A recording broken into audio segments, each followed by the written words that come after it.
provisoire du Conseil, j'invite M. Karim Khan, procureur de la Cour pénale internationale, à participer à la présente séance.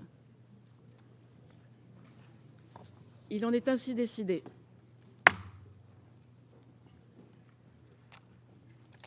Le Conseil de sécurité... Pardonnez-moi. Conformément à l'article 39 du règlement intérieur provisoire du Conseil, j'invite son Excellence M. Joseph Borrell Fontaine, représentant de l'Union européenne pour les affaires étrangères et la politique de sécurité, à participer à la présente séance. Il en est ainsi décidé.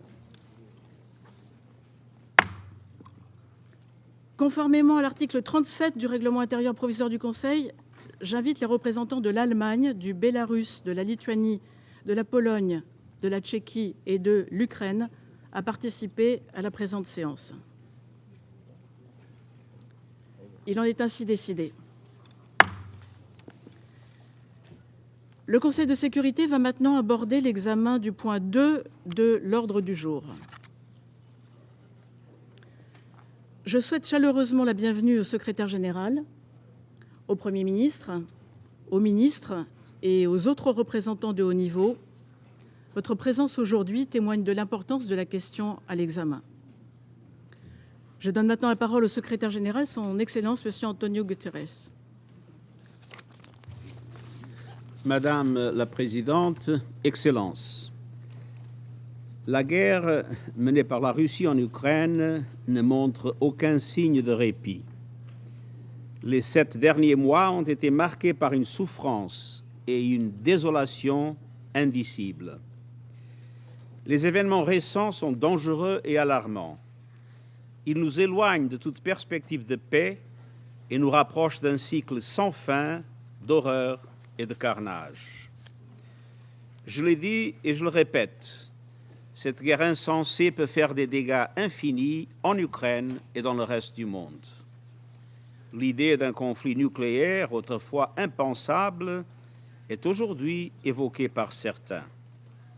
Rien que cela est totalement inacceptable. Tous les États dotés d'armes nucléaires devraient de nouveau s'engager à ne pas les utiliser et à les éliminer progressivement de leur arsenal.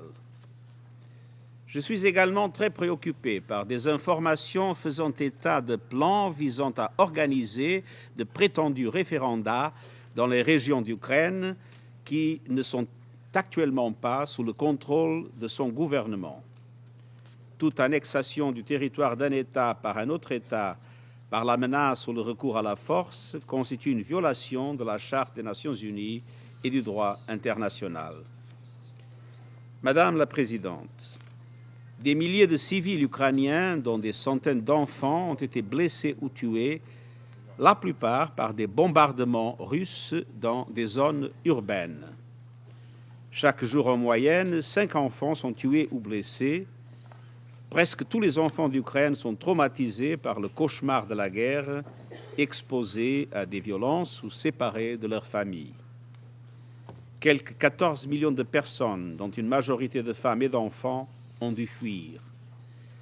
La situation ne peut qu'empirer alors que l'hiver s'approche et que les approvisionnements en gaz et en électricité s'amenuisent.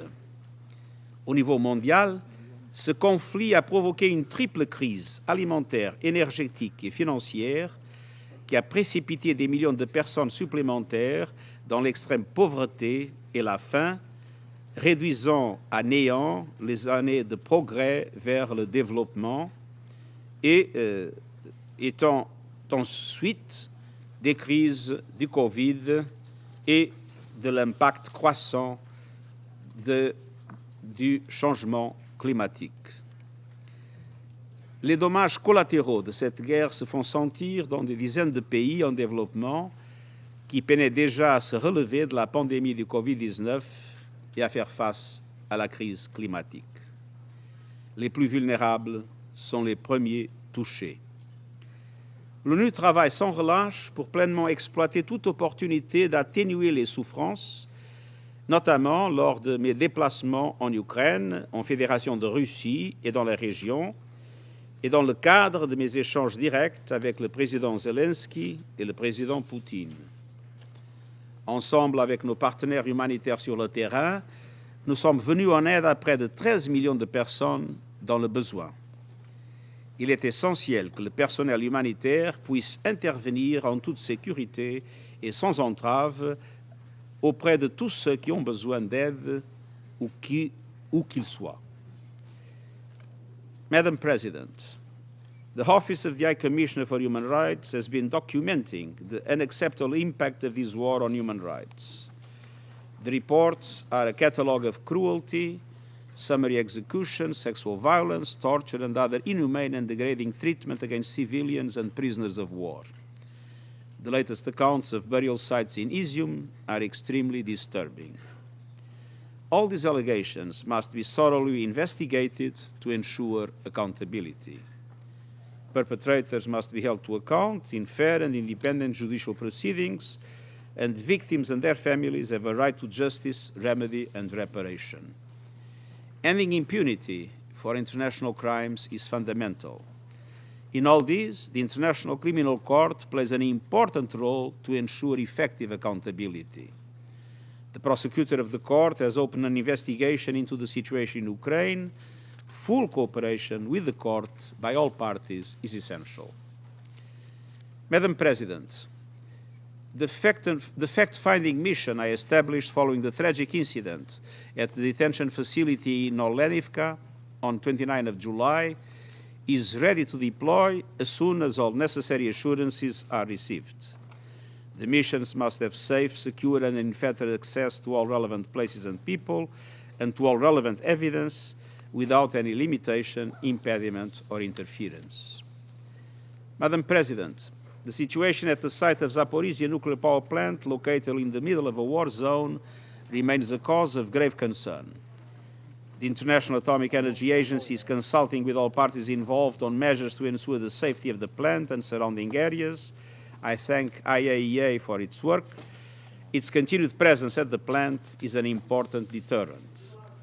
All attacks on nuclear facilities must end, and the purely civilian nature of such plants must be re-established.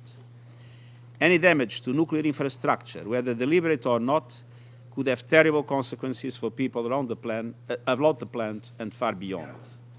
The world cannot afford a nuclear catastrophe. Madam President, yesterday's news that more than 250 prisoners of war were exchanged between Ukraine and the Russian Federation was a welcome development. I commend the efforts of both parties and hope that they will build on these with further exchanges, aiming at an all-for-all formula. And I thank the governments of Turkey and Saudi Arabia for their role in securing this agreement. In July, also with the support of the government of Turkey, a landmark deal was reached, enabling the resumption of food and fertilizer exports from 3 of Ukraine's Black Sea ports. More than 4.3 million metric tons of food have since been moved, bound for 29 countries across 3 continents. This includes 3 vessels chartered by the World Food Programme to transport desperately needed food supplies for the people of Afghanistan, the Horn of Africa, and Yemen. A 4th left Istanbul today, and the 5th is on the way.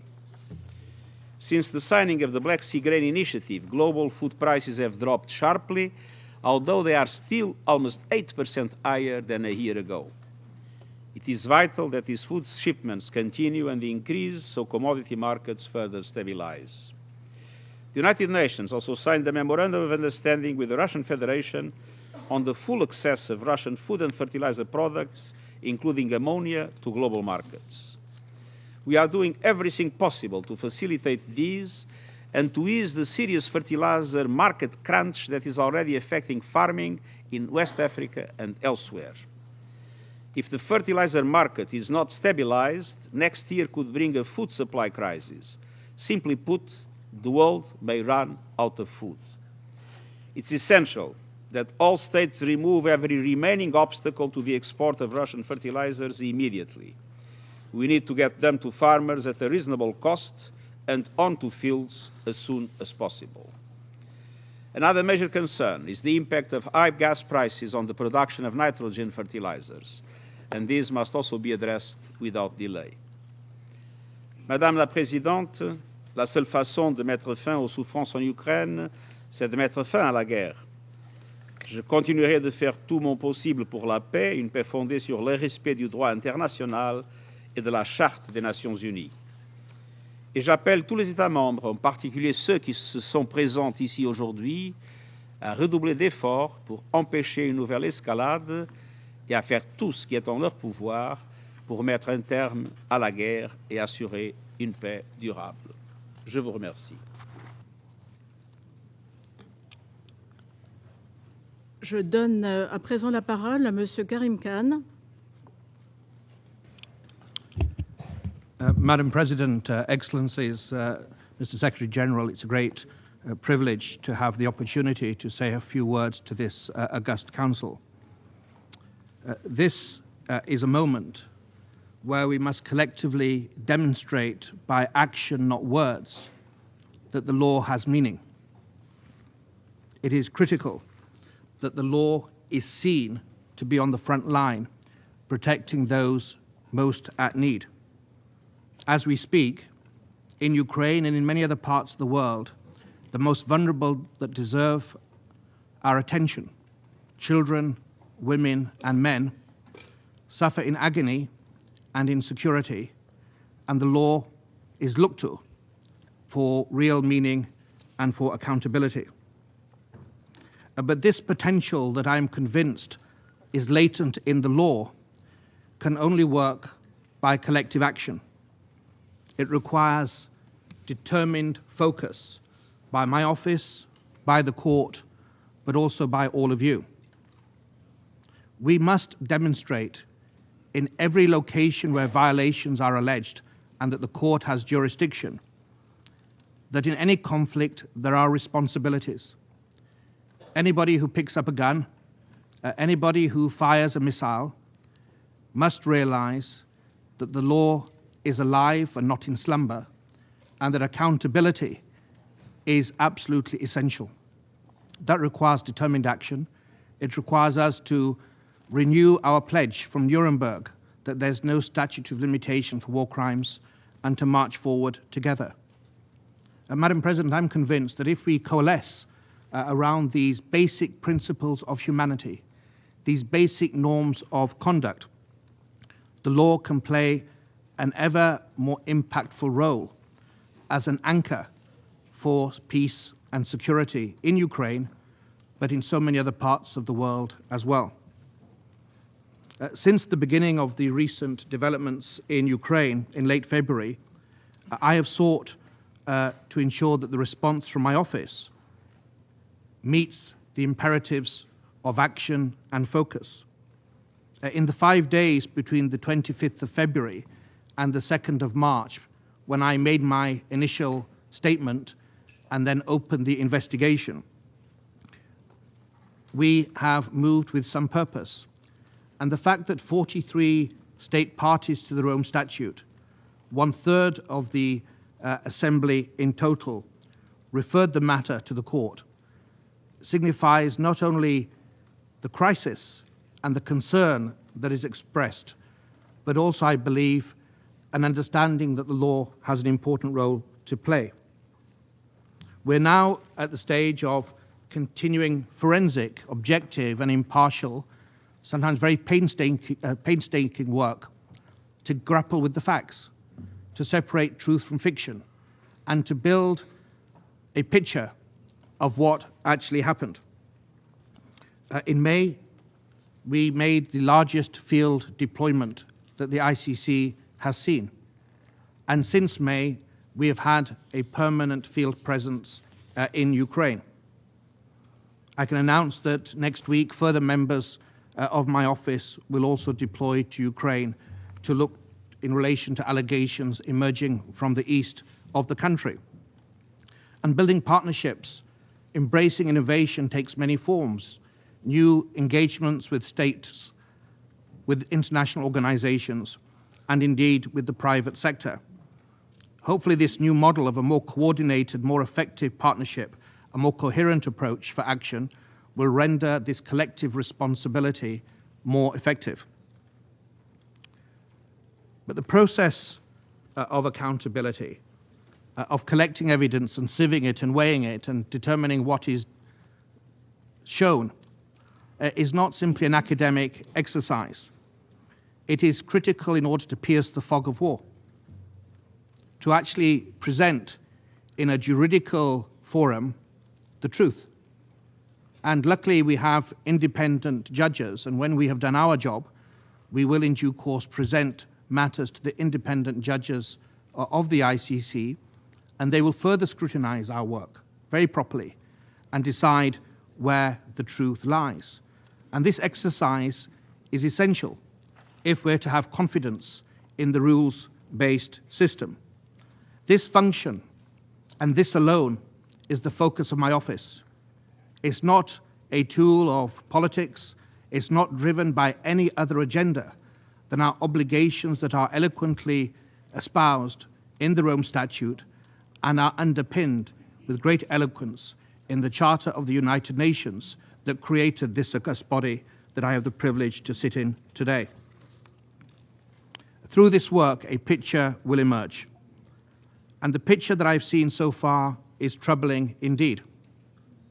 I have been to Ukraine 3 times, and one has seen a variety of destruction, of suffering and harm that fortifies my determination and my previous finding that there are reasonable grounds to believe that crimes within the jurisdiction of the court have been committed.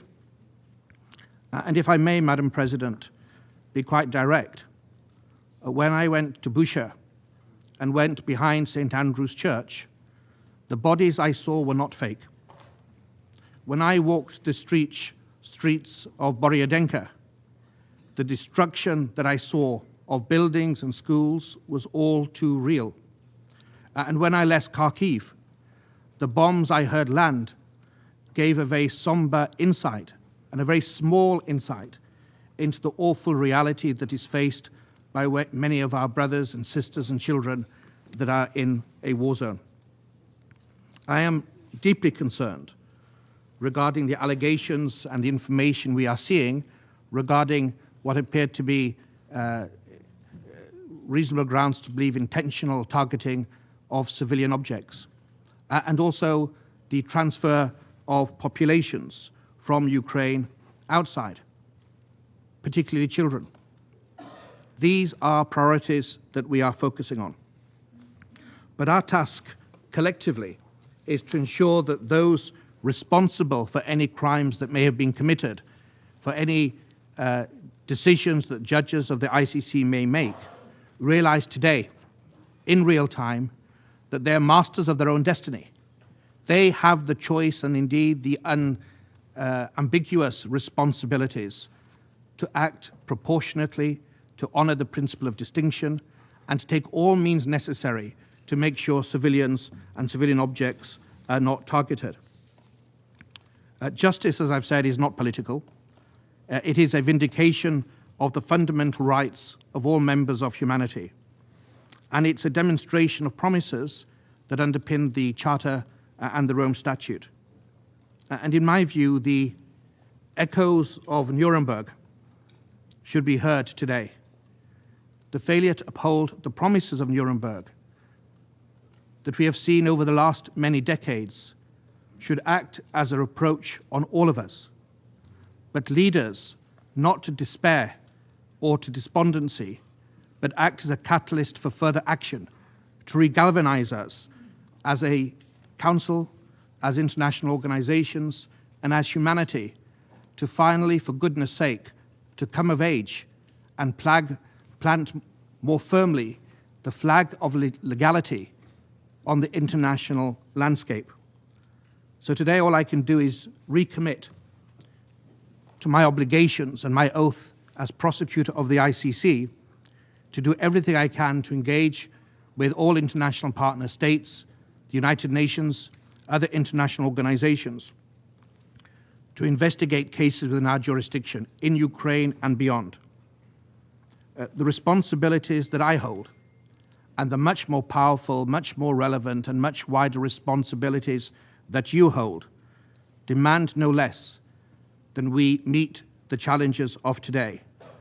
We must demonstrate the resolve and the determination and the principle in order not to disappoint and fail those that are in most need of the law as we speak.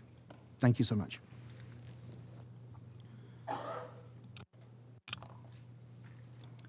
Je vais maintenant faire une déclaration en ma qualité de ministre de l'Europe et des Affaires étrangères de la France.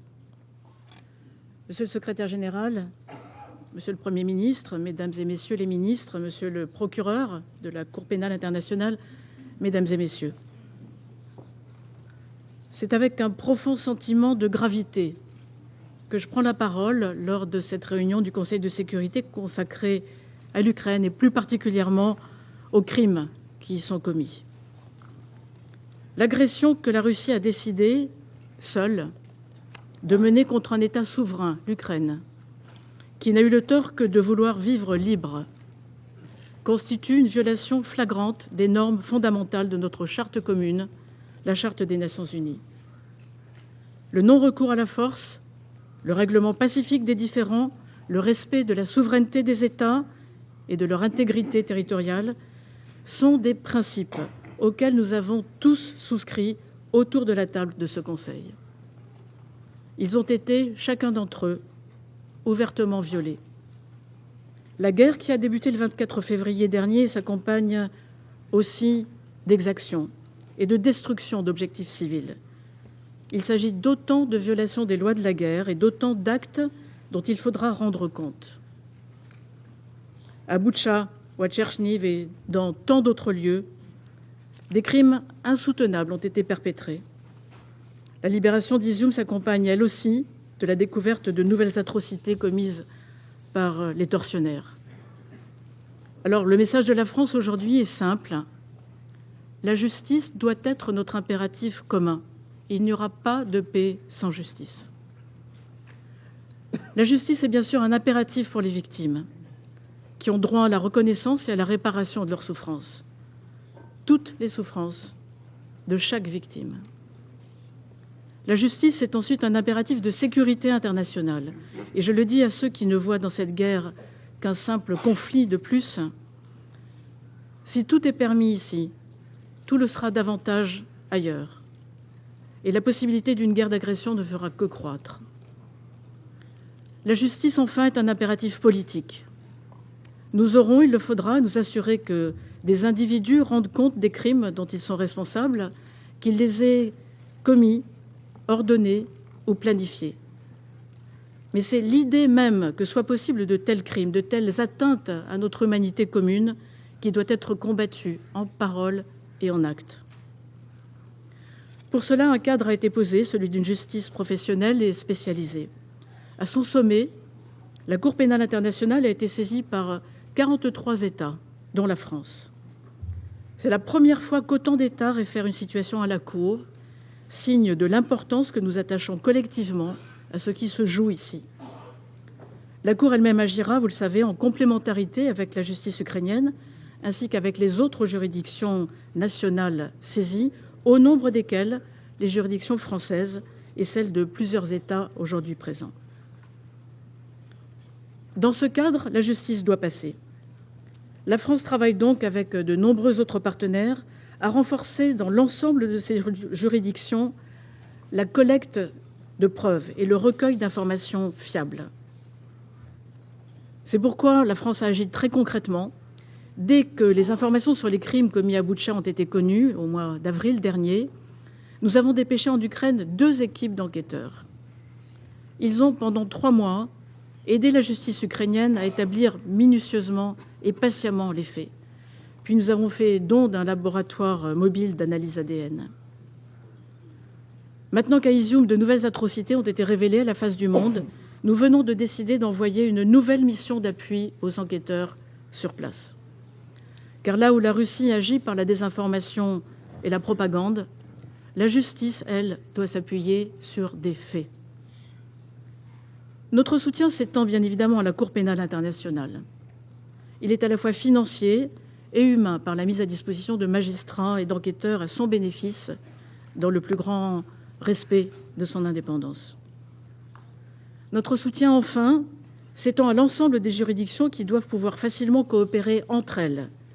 Ainsi, le règlement d'Eurojust a-t-il été modifié sous présidence française du Conseil de l'Union européenne pour permettre à la Cour pénale internationale de participer aux équipes communes d'enquête réunissant plusieurs juridictions nationales, dont celle de l'Ukraine.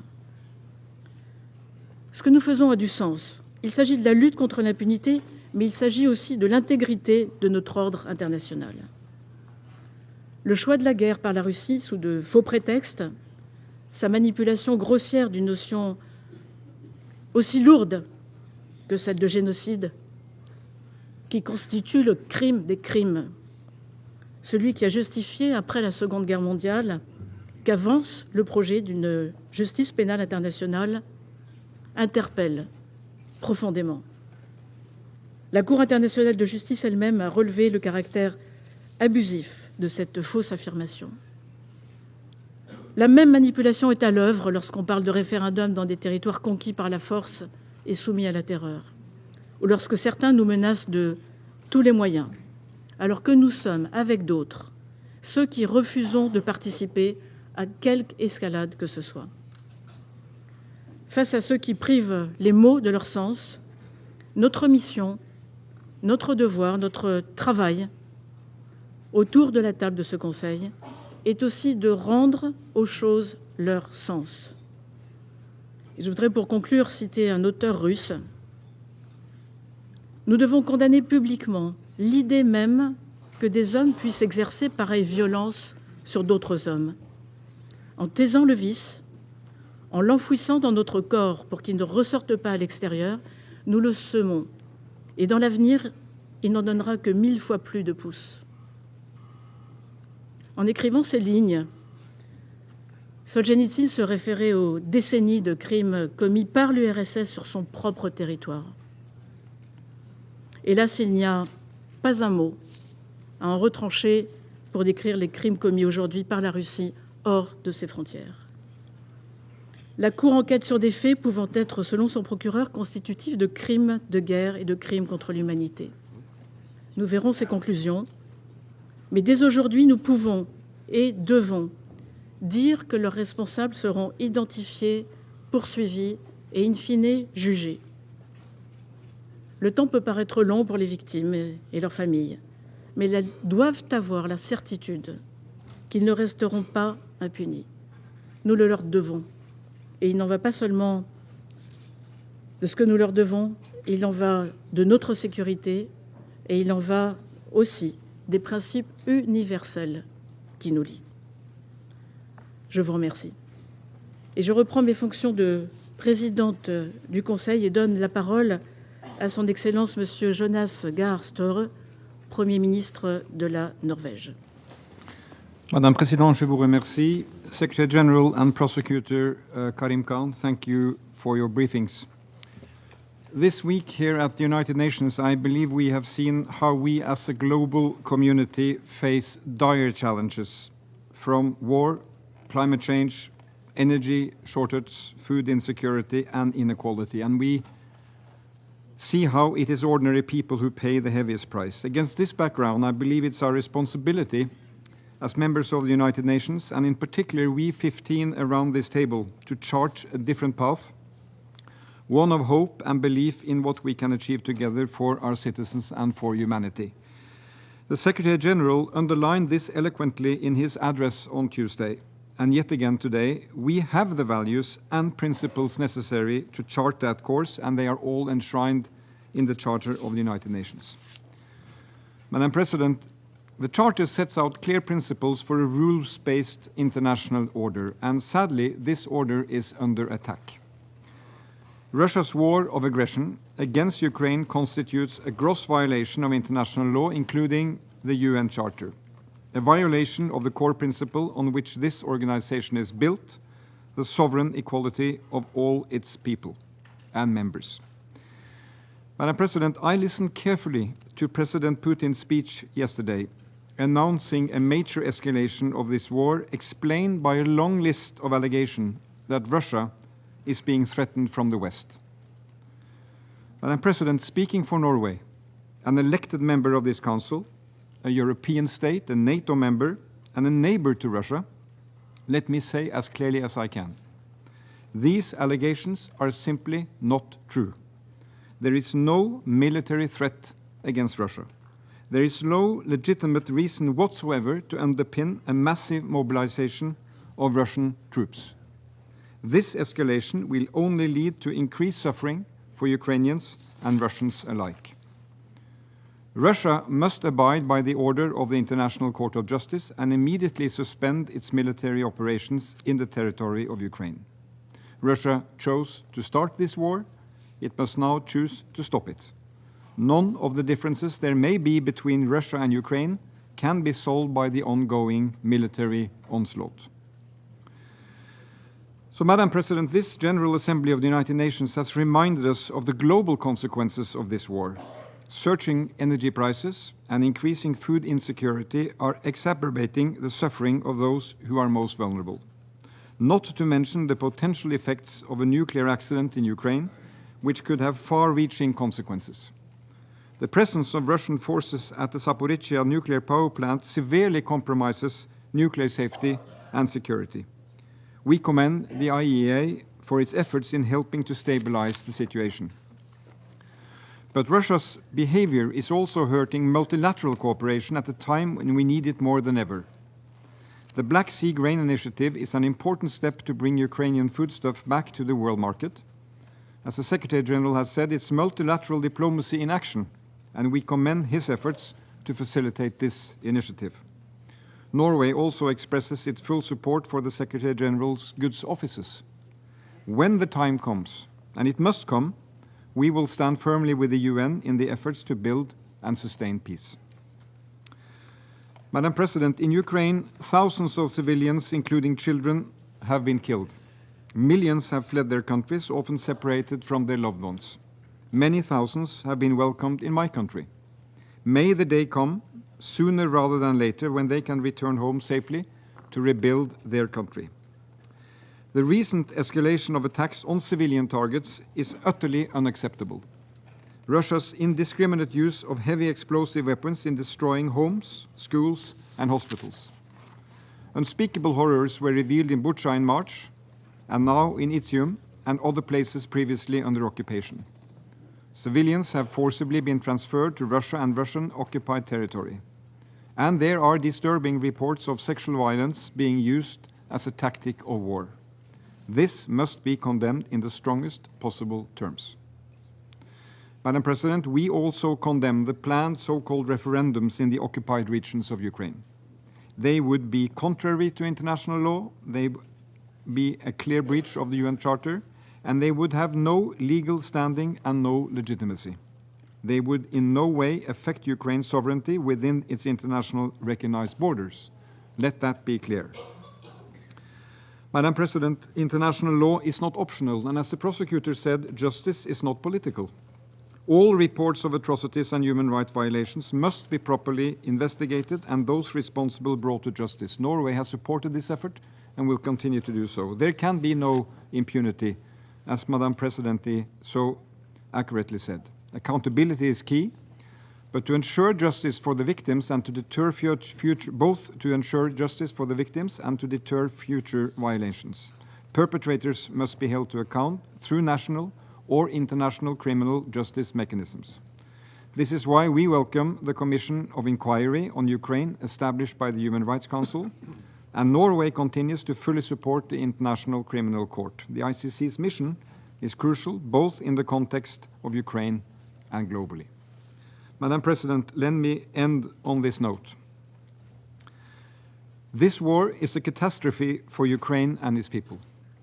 Its ramifications have serious consequences for vulnerable people and communities all around the world. But let me say this, it is also detrimental to Russia itself, our neighbor. Thousands of Russian soldiers have been sent to their deaths in unnecessary and illegal war. Russian citizens are increasingly being denied human rights and fundamental freedoms in a society ruled with an even stronger authoritarian fist. If the Russian people, and we know them, could freely express their views, would they have chosen war? I doubt it. So, Madam President, democracy, rule of law, and human rights are essential. They are our best tools for promoting peace between states and accountability at all levels. They are also what we have to build on when we turn our back on war and destruction. We must defend these norms and standards and the values that underpin them. And again, the core principles are enshrined in the Charter.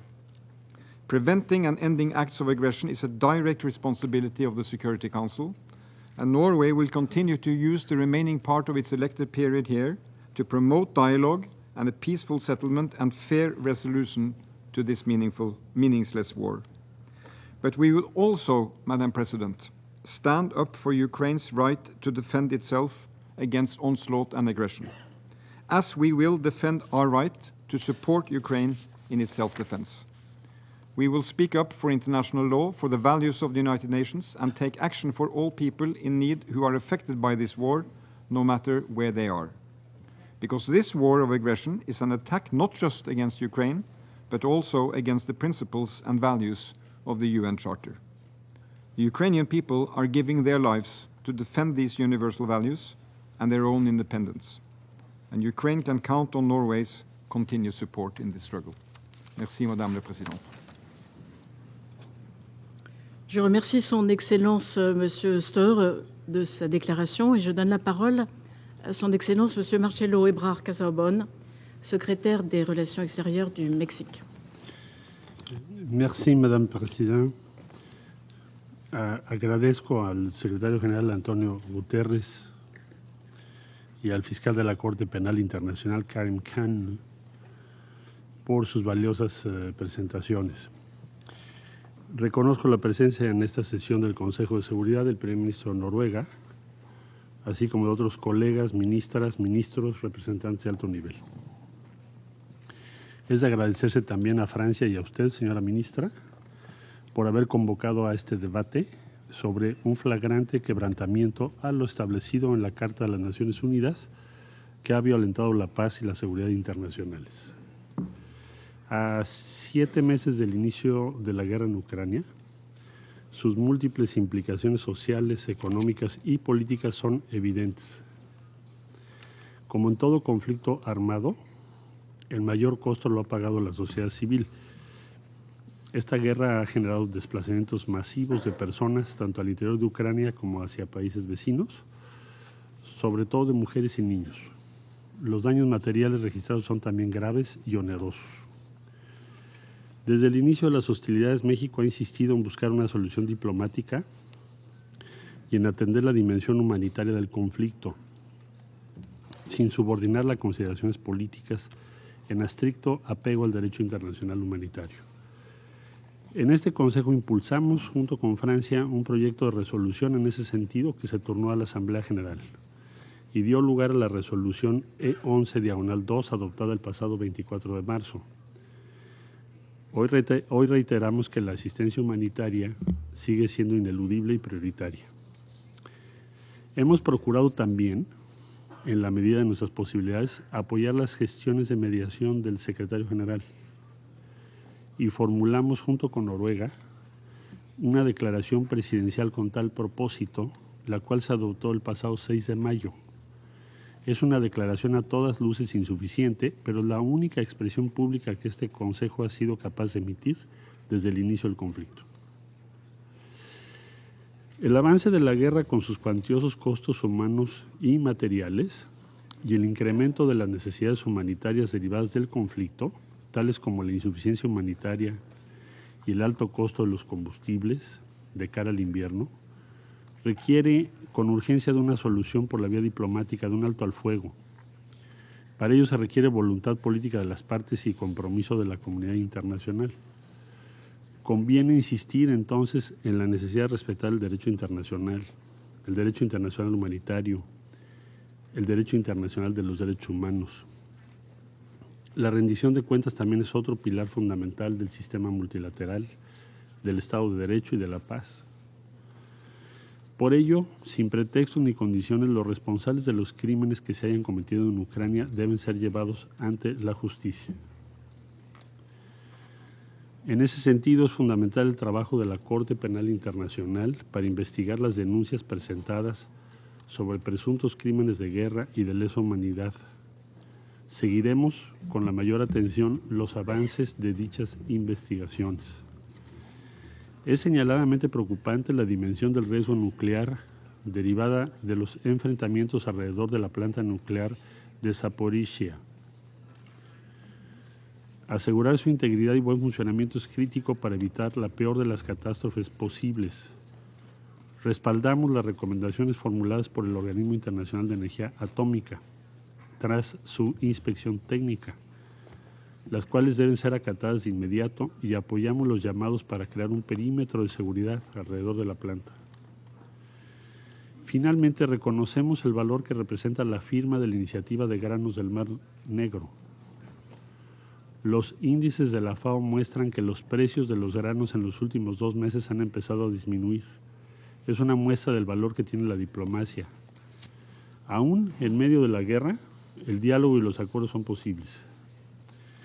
Es fundamental también poder garantizar el acceso de los fertilizantes a los mercados globales, y nos alienta a saber que se han dado ya pasos concretos en esa dirección. Reconocemos ampliamente el liderazgo que ha tenido el secretario general de la ONU, así como el presidente de Turquía en la gestión de los acuerdos suscritos.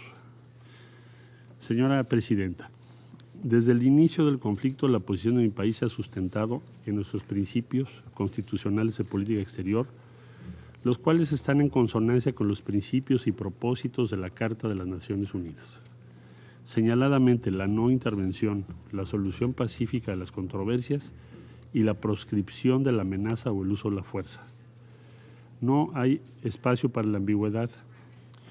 La coexistencia pacífica de los estados depende precisamente del respeto de todos ellos, no puede haber excepciones. En estos meses hemos sido claros al reiterar la importancia del artículo 2 de la Carta de la ONU relativo a la proscripción del uso de la fuerza contra la integridad territorial e independencia política de cualquier estado. Por experiencia propia, México conoce y entiende bien la importancia de contar con la garantía básica de poder vivir sin la amenaza de ser invadido por otro país. Cualquier acción que violente ese principio es ilegal y es ilegítima. Es propósito de esta organización y mandato de este Consejo prevenir que las personas sufran de los flagelos de la guerra. Pero esto solo puede lograrse mediante el diálogo, la diplomacia y la construcción de canales políticos efectivos. No es admisible la indiferencia, como tampoco lo es quedarse en el lamento de que hasta ahora, en el caso que nos ocupa, el Consejo de Seguridad no haya sido capaz de cumplir con su responsabilidad esencial. Las causas por las que este Consejo se puede volver disfuncional son conocidas. Corregirlas depende de nosotros. Los tiempos son propicios para plantear con toda seriedad las reformas estructurales que se requieren para ello. Señora Presidenta, Sus Excelencias, con base en su vocación pacifista, México considera que la comunidad internacional debe canalizar ahora sus mejores esfuerzos para alcanzar la paz. En tal sentido es que me permito compartirles la propuesta del presidente de México, Andrés Manuel López Obrador, para fortalecer los esfuerzos de mediación del secretario general, Antonio Guterres, mediante la formación de un comité para el diálogo y la paz en Ucrania, con la participación de otros jefes de Estado y de Gobierno, incluidos, de ser posible, Su Excelencia Narendra Modi de la India y Su Santidad el Papa Francisco. El objetivo sería muy claro: generar nuevos mecanismos para el diálogo y crear espacios complementarios para la mediación que fomenten la confianza, reduzcan las tensiones y abran el camino hacia una paz duradera. La delegación de México proseguirá con las consultas necesarias con el único propósito de poder contribuir como un actor imparcial y de buena fe para generar un amplio respaldo a las gestiones de mediación que encabeza el secretario general, así como el comité mencionado, cuya conformación esperamos proceda con el respaldo de los Estados miembros de la ONU que así lo decidan. Como lo ha dicho el señor secretario general, es tiempo de actuar, comprometerse con la paz. Resignarse a la guerra es siempre ir al precipicio. Muchas gracias. Je remercie Son Excellence M. Ebrard Casaubon et je donne la parole à Son Excellence M. Anthony Blinken, secrétaire d'État des États-Unis d'Amérique. Merci beaucoup, Madame la Présidente, d'avoir réuni ce Conseil en ce moment grave sur la crise créée par la Russie en Ukraine.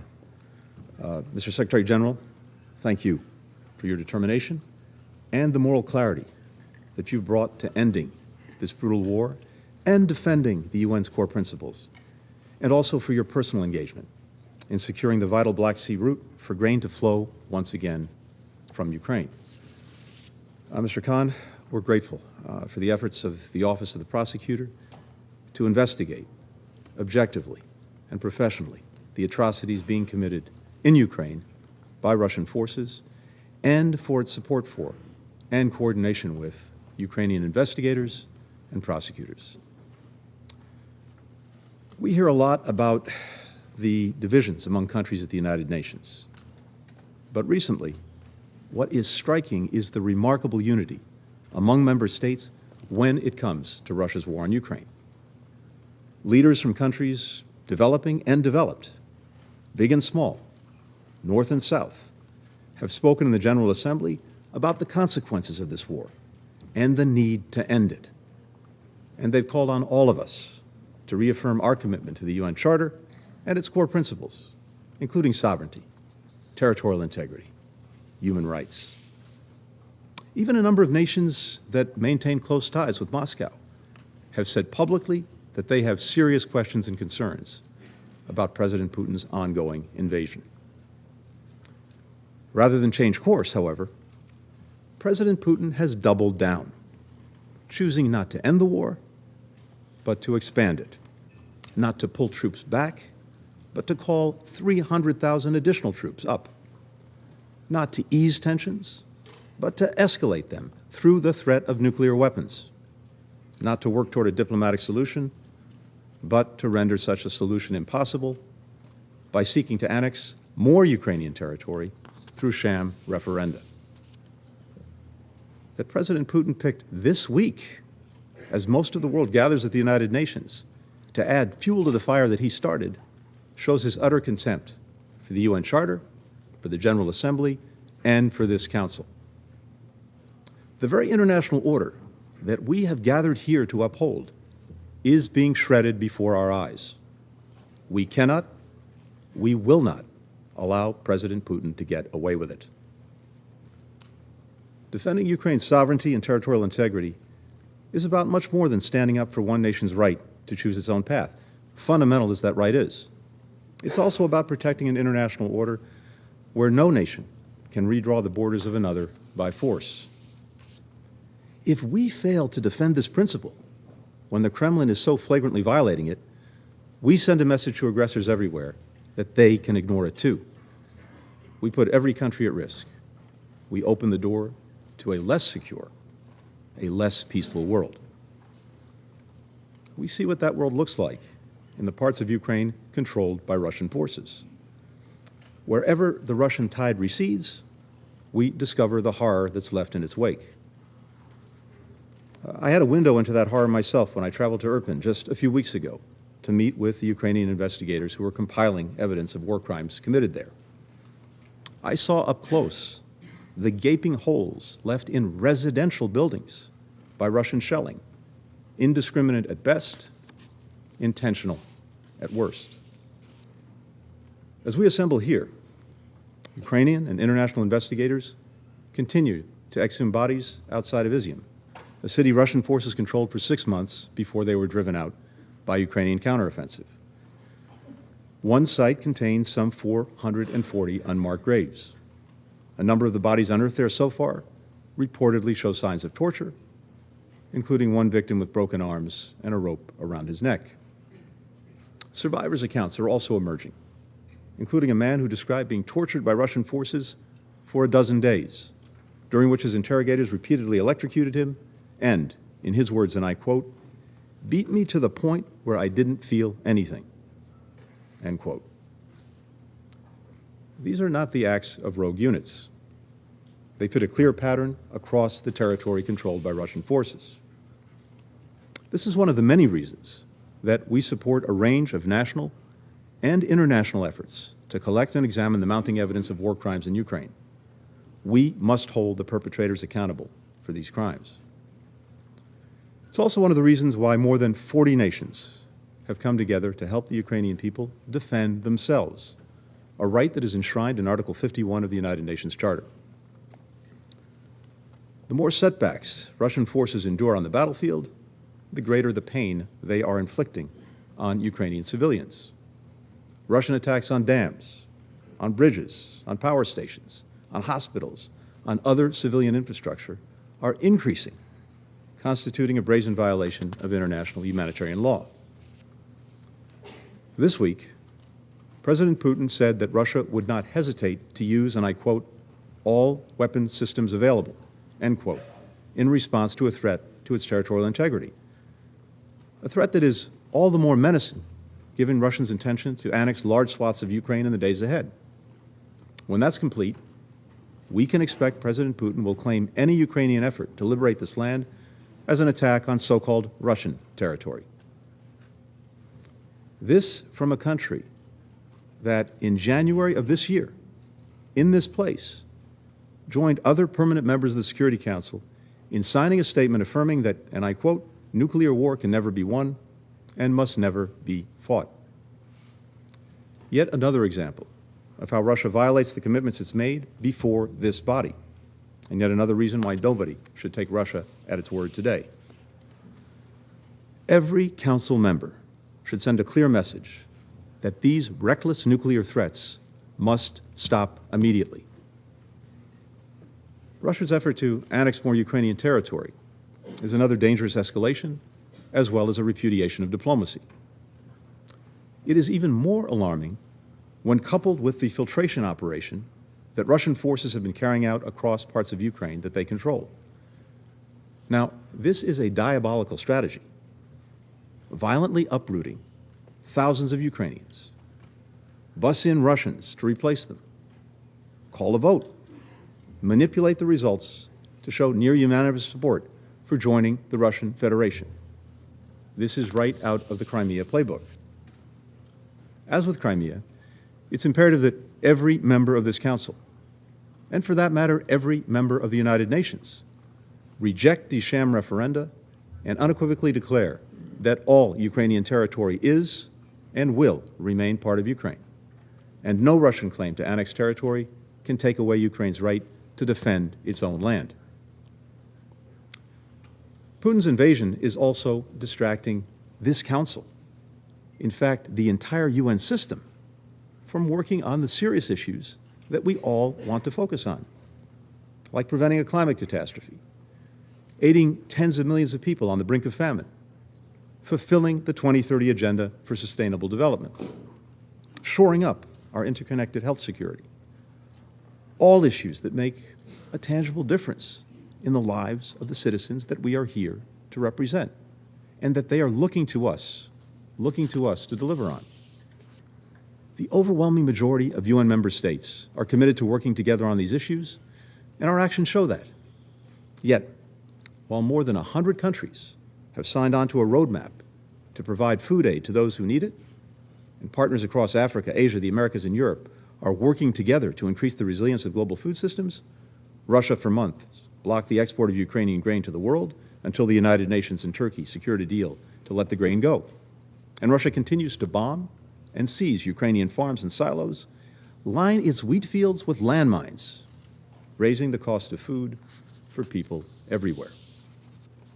And while governments around the world are teaming up with international organizations, with the private sector, with philanthropies, to end this pandemic and make sure that we're better prepared for the next one, Russia is spreading misinformation and disinformation about WHO-approved vaccines, fueling vaccine hesitancy that puts people in all our countries at greater risk. Here's the reality. None of us chose this war.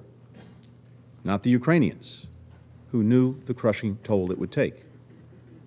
Not the United States, which warned that it was coming and worked to prevent it. Not the vast majority of countries at the United Nations. And neither did our people, or the people of virtually every UN member state, who are feeling the war's consequences in greater food insecurity and higher energy prices.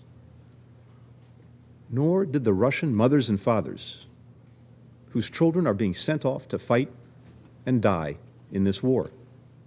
or the Russian citizens who continue to risk their freedom to protest against it, including those who came out into the streets of Moscow after President Putin announced his mobilization to chant, "Let our children live." Indeed, it must be asked, how has this aggression against Ukraine by President Putin improved the lives or prospects of a single Russian citizen?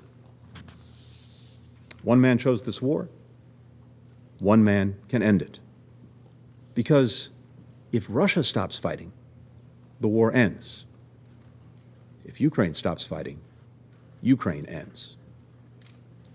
That's why we will continue to support Ukraine as it defends itself and strengthen its hand to achieve a diplomatic solution on just terms at a negotiating table.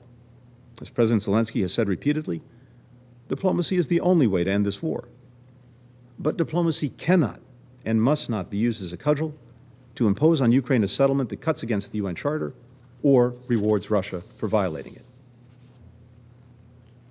President Putin is making his choice. Now, it's up to all of our countries to make ours. Tell President Putin to stop the horror that he started. Tell him to stop putting his interests above the interests of the rest of the world, including his own people. Tell him to stop debasing this council and everything it stands for. We, the people of the United Nations, determined. That is how the preamble of the UN Charter starts. Let's not forget that we, the peoples, still get to choose the fate of this institution and our world. The stakes are clear. The choice is ours. Let's make the right choice for the world that we want and that our people so desperately deserve. Thank you. Je remercie son Excellence Monsieur Blinken de sa déclaration et je donne la parole à son Excellence Monsieur Wang Yi, conseiller d'État et ministre des Affaires étrangères de la Chine.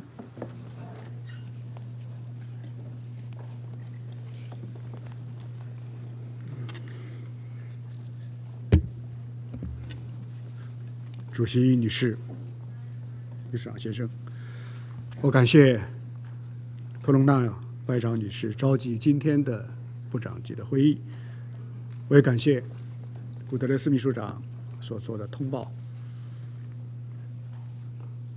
中国在乌克兰问题上的立场是一贯的，也是明确的。习近平主席指出，各国的主权、领土完整都应该得到尊重，联合国宪章的宗旨和原则都应该得到遵守，各国的合理安全关切都应该得到重视，一切有利于解决危机的努力都应该得到支持。中方高度重视乌克兰人道急事，累计向乌方援助了3500万元人民币的人道物资。今年以来，我们还向有需要的发展中国家提供了15000多吨紧急的人道主义的粮源，为缓解全球的粮食危机做出积极贡献。针对当前的局势，中方有以下4点主张：第一，必须坚持对话谈判的方向，当务之急是当事方尽快恢复对话，不预断结果的坚持对话，把合理的关切纳入到谈判中，把可行的选项摆到桌面上，谈出结果，谈出和平。第二，必须共同推动局势缓和，当事各方都应当保持克制，避免加剧对抗的言行。国际社会应当发挥建设性作用，助力局势降温，为推进政治解决积累条件，开辟空间。核设施的安全问题不容试错，任何意外的风险必须杜绝。我们支持国际原子能机构秉持公正、客观立场，继续发挥积极作用。第三，必须切实缓解人道局势，要遵守国际人道法，杜绝针对平民和民用设施的袭击，最大限度减少平民的伤亡。对违反国际人道法的行为进行调查，应当客观公正，以事实为基础，不搞有罪推定，避免政治化。国际社会要支持联合国人道救援机构秉持中立、公正原则，继续为乌克兰以及周边国家受影响的民众提供帮助。第四，必须全力遏制外溢的影响。能源供应国和消费国应当共同努力，确保全球能源市场稳定运行。我们支持古特雷斯秘书长推动解决俄罗斯和乌克兰粮食的外运问题。中方提出了国际粮食安全合作倡议，欢迎各方积极响应。各国都不应该滥施单边制裁，更不能让发展中国家为此买单。主席女士，安理会作为国际集体安全机制的核心，在乌克兰问题上应当秉持客观公正的基本原则，遵循止战促谈的正确方向，优先运用斡旋工具进行调解。我们要共同汇集和平和解的正能量，采取建设性、负责任的行动，推动政治解决进程。乌克兰危机和国际形势紧密相连，越是面对挑战，越要保持团结，开展合作。我们要齐心协力，维护以联合国为中心的国际体系，恪守以联合国宪章宗旨原则为基础的国际关系基本准则，照顾各方的合理正当关切，摒弃霸权主义和强权逻辑，防止任何形式的热战和所谓的新冷战，坚持共同、综合、合作、可持续的安全观，求同存异、互谅互让，为重建欧洲安全和世界和平而做出不懈的努力。以上就是中方的发言，谢谢。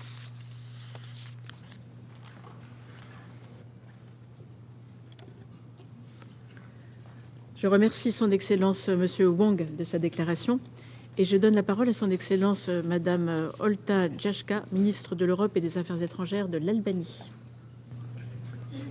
Madam President, I join other colleagues to thank France for convening today's briefing and Minister Colonna for chairing it.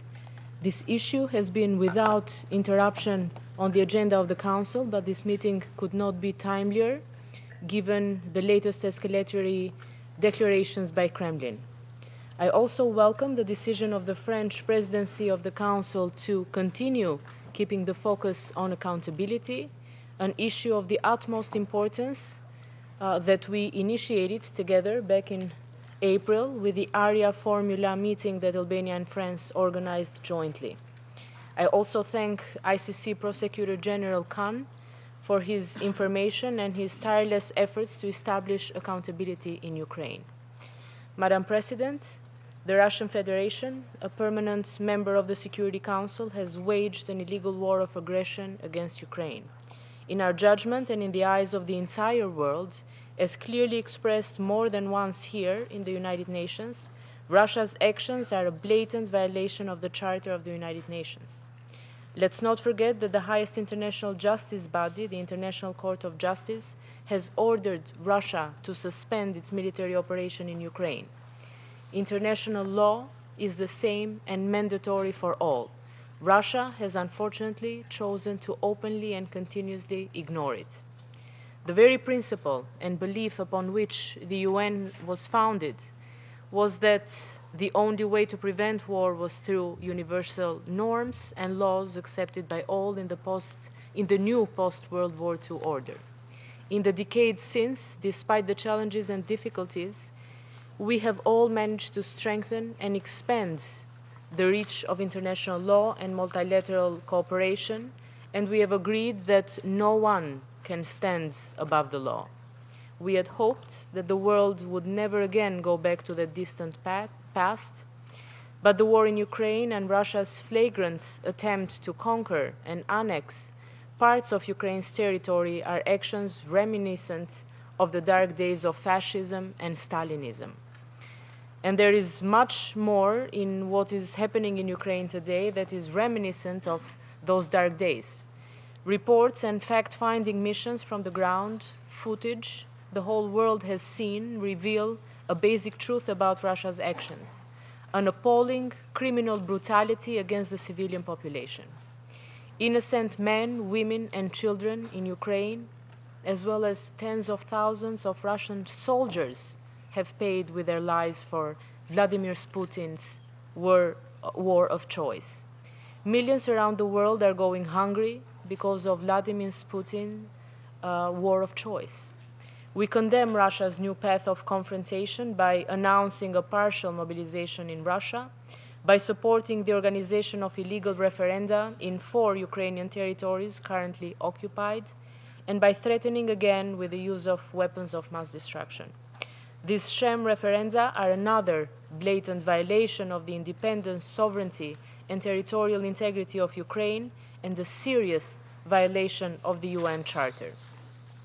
We reiterate our unwavering support for Ukraine's independence, sovereignty, and territorial integrity, and reiterate our call for Russia to completely and unconditionally withdraw all of its troops and military equipment from the entire territory of Ukraine within its internationally recognized borders.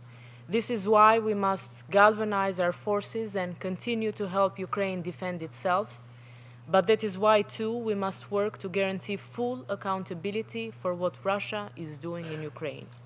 It is to provide justice, but this is also to prevent future atrocities. We all tried to prevent this conflict. We could not, but we must not fail to hold Russia accountable. Thank you. Je remercie Son Excellence Madame Jashka de sa déclaration et je donne la parole à Son Excellence Monsieur Simon Coveney, ministre des Affaires étrangères et de la Défense de l'Irlande. Thank you, Madam President, Secretary General Guterres. 1 week ago, I stood on the deck of a cargo ship in the port of Odessa, watching 46,000 tons of grain being loaded, bound for Bangladesh. That same day, the total amount of grain exported from Ukrainian ports through the Black Sea Grain Initiative had reached 3 million tons. Ukrainian and UN staff in Odessa spoke to me of their plans to reach 4 million tons of grain per month. Secretary General, as you have said so eloquently, those ships carry not just grain, but the rare commodity of hope. And they represent something else too, the power of multilateralism. In the midst of conflict, the UN and the government of Turkey negotiated a deal to get desperately needed grain out of Ukraine and onto world markets. This happened through dialogue, through using the systems and structures, the norms and institutions that we have painstakingly built over decades to resolve differences, to find solutions, and to deliver for our citizens. These are the principles and institutions that we, all of us around this table, have a solemn commitment to uphold. Madam President, let me recall another moment of hope. In January of this year, the leaders of the 5 nuclear weapons states, including Russia, declared that a nuclear war cannot be won and can never be fought. Those 5 leaders, including President Putin, committed to avoid military confrontations, strengthen stability and predictability, increase mutual understanding and confidence, and pursue constructive dialogue with mutual respect. Just 6 weeks later, Russia launched an unwarranted and illegal further invasion of Ukraine, of another sovereign UN member state, of a neighbor. And now, this week, President Putin again issues threats to use nuclear weapons. Let us be absolutely clear. Russia's invasion of Ukraine is the antithesis of the principles of the UN Charter. It is a grave violation of international law. It's an attempt to change internationally recognized borders by use of force. And no sham referendums can change that basic fact. It cannot be allowed to stand. If we fail to hold Russia accountable, we send a signal to large, powerful countries that they can prey on their neighbors with impunity, which is something that every nation on earth should take note of. This is why Ireland yesterday filed a declaration of intervention at the International Court of Justice in Ukraine's case against Russia. It is why we are intervening in Ukraine's case against Russia at the European Court of Human Rights. It is why we have supported action at the OSCE, the Council of Europe, the UN General Assembly, and the Human Rights Council to hold Russia accountable for what it's doing. It's why, with 42 other state parties of the International Criminal Court, we referred the situation in Ukraine to the ICC prosecutor, who's with us here today. It is why we support Ukraine's efforts to establish a compensation and reparations mechanism. And it's why we will work with Ukraine and other partners to examine how we can hold Russia accountable for the crime of aggression. But it is also why this Council collectively must consider how it acts to protect the principles and purpose of the UN Charter itself. No one country, no matter how big or powerful, should have the ability to veto the application of international law for its own aims. Madam President, I said at this Council in April that without accountability, there is no hope for a sustainable peace. Not in Ukraine, not anywhere. And I repeat that today. I also recall here in April the shocking evidence I saw in Bucha of Russian forces' disregard for international humanitarian law. That was no fabrication. The bodies that I saw tell a story. 5 months later, more mass graves are being discovered in Izium and in other areas that were until recently under Russian occupation. Attacks by Russian forces on civilians and civilian infrastructure have intensified further since then. The devastating impact of explosive weapons in populated areas is ever more evident, with tens of thousands of homes, hospitals and schools destroyed. This is why Ireland is seeking the wide endorsement by states of the political declaration on explosive weapons in populated areas at a high-level adoption conference in Dublin in November. Madam President, millions of civilians in Ukraine and beyond are being potentially put at risk by Russia's occupation of the Zaporizhzhia nuclear power plant. I want to repeat the demand of last week's IAEA Board of Governors. Russia must immediately cease all actions against the Zaporizhzhia nuclear power plant. Ukrainian authorities must regain full control. The last thing the world needs now is a nuclear accident. Madam President, this conflict can and will end. Our collective responsibility to the UN Charter, to the Pacific settlement of disputes, to the maintenance of international peace and security demands that it ends sooner rather than later. The path to peace is clear. The country that made a deliberate decision to start this conflict must now make the decision to bring it to an end. Russia must withdraw its forces from the sovereign territory of a fellow UN member state. It must be held accountable for its actions, through the international bodies and structures that we together have created for this purpose. It is not solely about Ukraine and its future. This is about the entirety of the UN membership, all of us and all of our countries. If we do not reject Russia's actions in the clearest and most stark terms, we allow the world to be governed by force and not through dialogue and the application of international law. Madam President, this Council must take the lead. Son Excellence Monsieur Coveney de sa déclaration et je donne la parole à Son Excellence le docteur Subramaniam Jaishankar, ministre des Affaires étrangères de l'Inde. Thank you, Madam President. Let me begin by congratulating the French presidency for its able stewardship of the Security Council this month. I also thank Secretary General Antonio Guterres for his briefing and take note of the remarks made by ICC Prosecutor Karim Khan.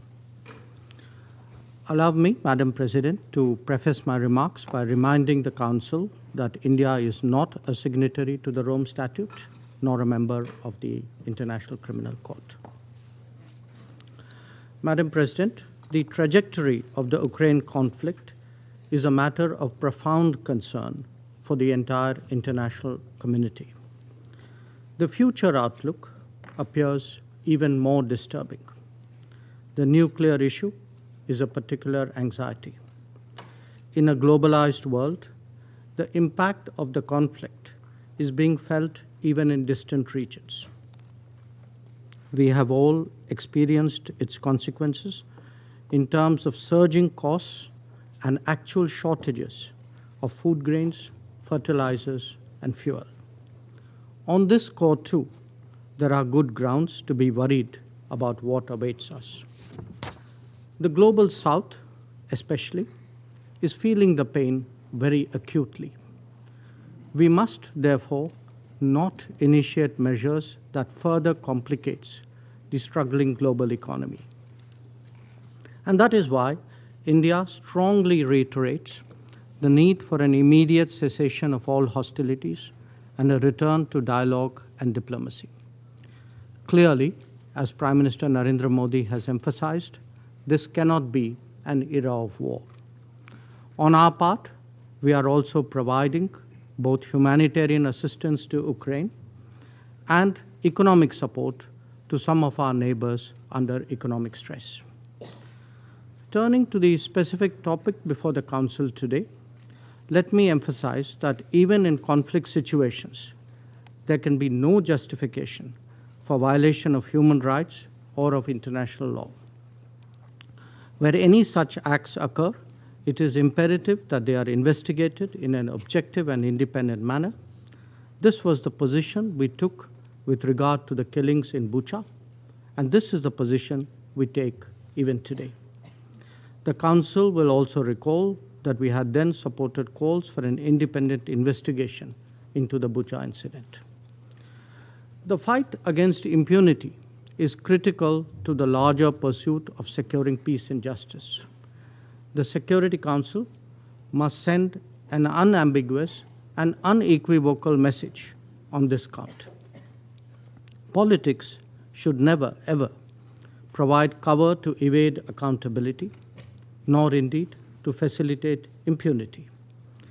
Regrettably, we have seen this of late in this very chamber when it comes to sanctioning of some of the world's most dreaded terrorists. If egregious attacks committed in broad daylight are left unpunished, this Council must reflect on the signals we are sending on impunity. There must be consistency if we are to ensure credibility. Once again, let me emphasize, Madam President, that the need of the hour is to end this conflict in Ukraine and return to the negotiating table. This Council is the most powerful contemporary symbol of diplomacy. It must continue to live up to its purpose. The global order that we all subscribe to is based on international law, UN Charter, and respect for the territorial integrity and sovereignty of all states. These principles, too, must be upheld without exception. I thank you, Madam President. Je remercie Son Excellence le Dr Jaishankar de sa déclaration et je donne la parole à Son Excellence Monsieur Michael Moussa Adamo, ministre des Affaires étrangères du Gabon. Je vous remercie, Madame la Présidente. Madame la Présidente, je vous remercie pour l'initiative de cette réunion sur la situation en Ukraine qui intervient parallèlement à la semaine de haut niveau de l'Assemblée générale, placée sous le sceau de la hardiesse des solutions à un moment où le monde se trouve à un tournant décisif. Je remercie le secrétaire général pour l'état des lieux sur la situation en Ukraine, ainsi que le procureur de la Cour pénale internationale, M. Karim Khan, pour son exposé. Madame la Présidente, l'humanité perd ses repères chaque fois qu'elle s'enlise dans la belligérance et échoue à protéger les civils des atrocités et de l'horreur. La guerre en Ukraine nous interpelle à plusieurs égards. Elle nous interpelle sur les victimes qui se comptent en milliers, sur les ruines des dévastations et la détresse des victimes meurtries. Elle nous interpelle sur la propagande, la désinformation ou la propension à la réécriture de la réalité. Elle nous interpelle sur la menace nucléaire et ses conséquences potentiellement irréparables. Elle nous interpelle aussi pour son nombre de chocs sur la sécurité alimentaire à l'échelle mondiale.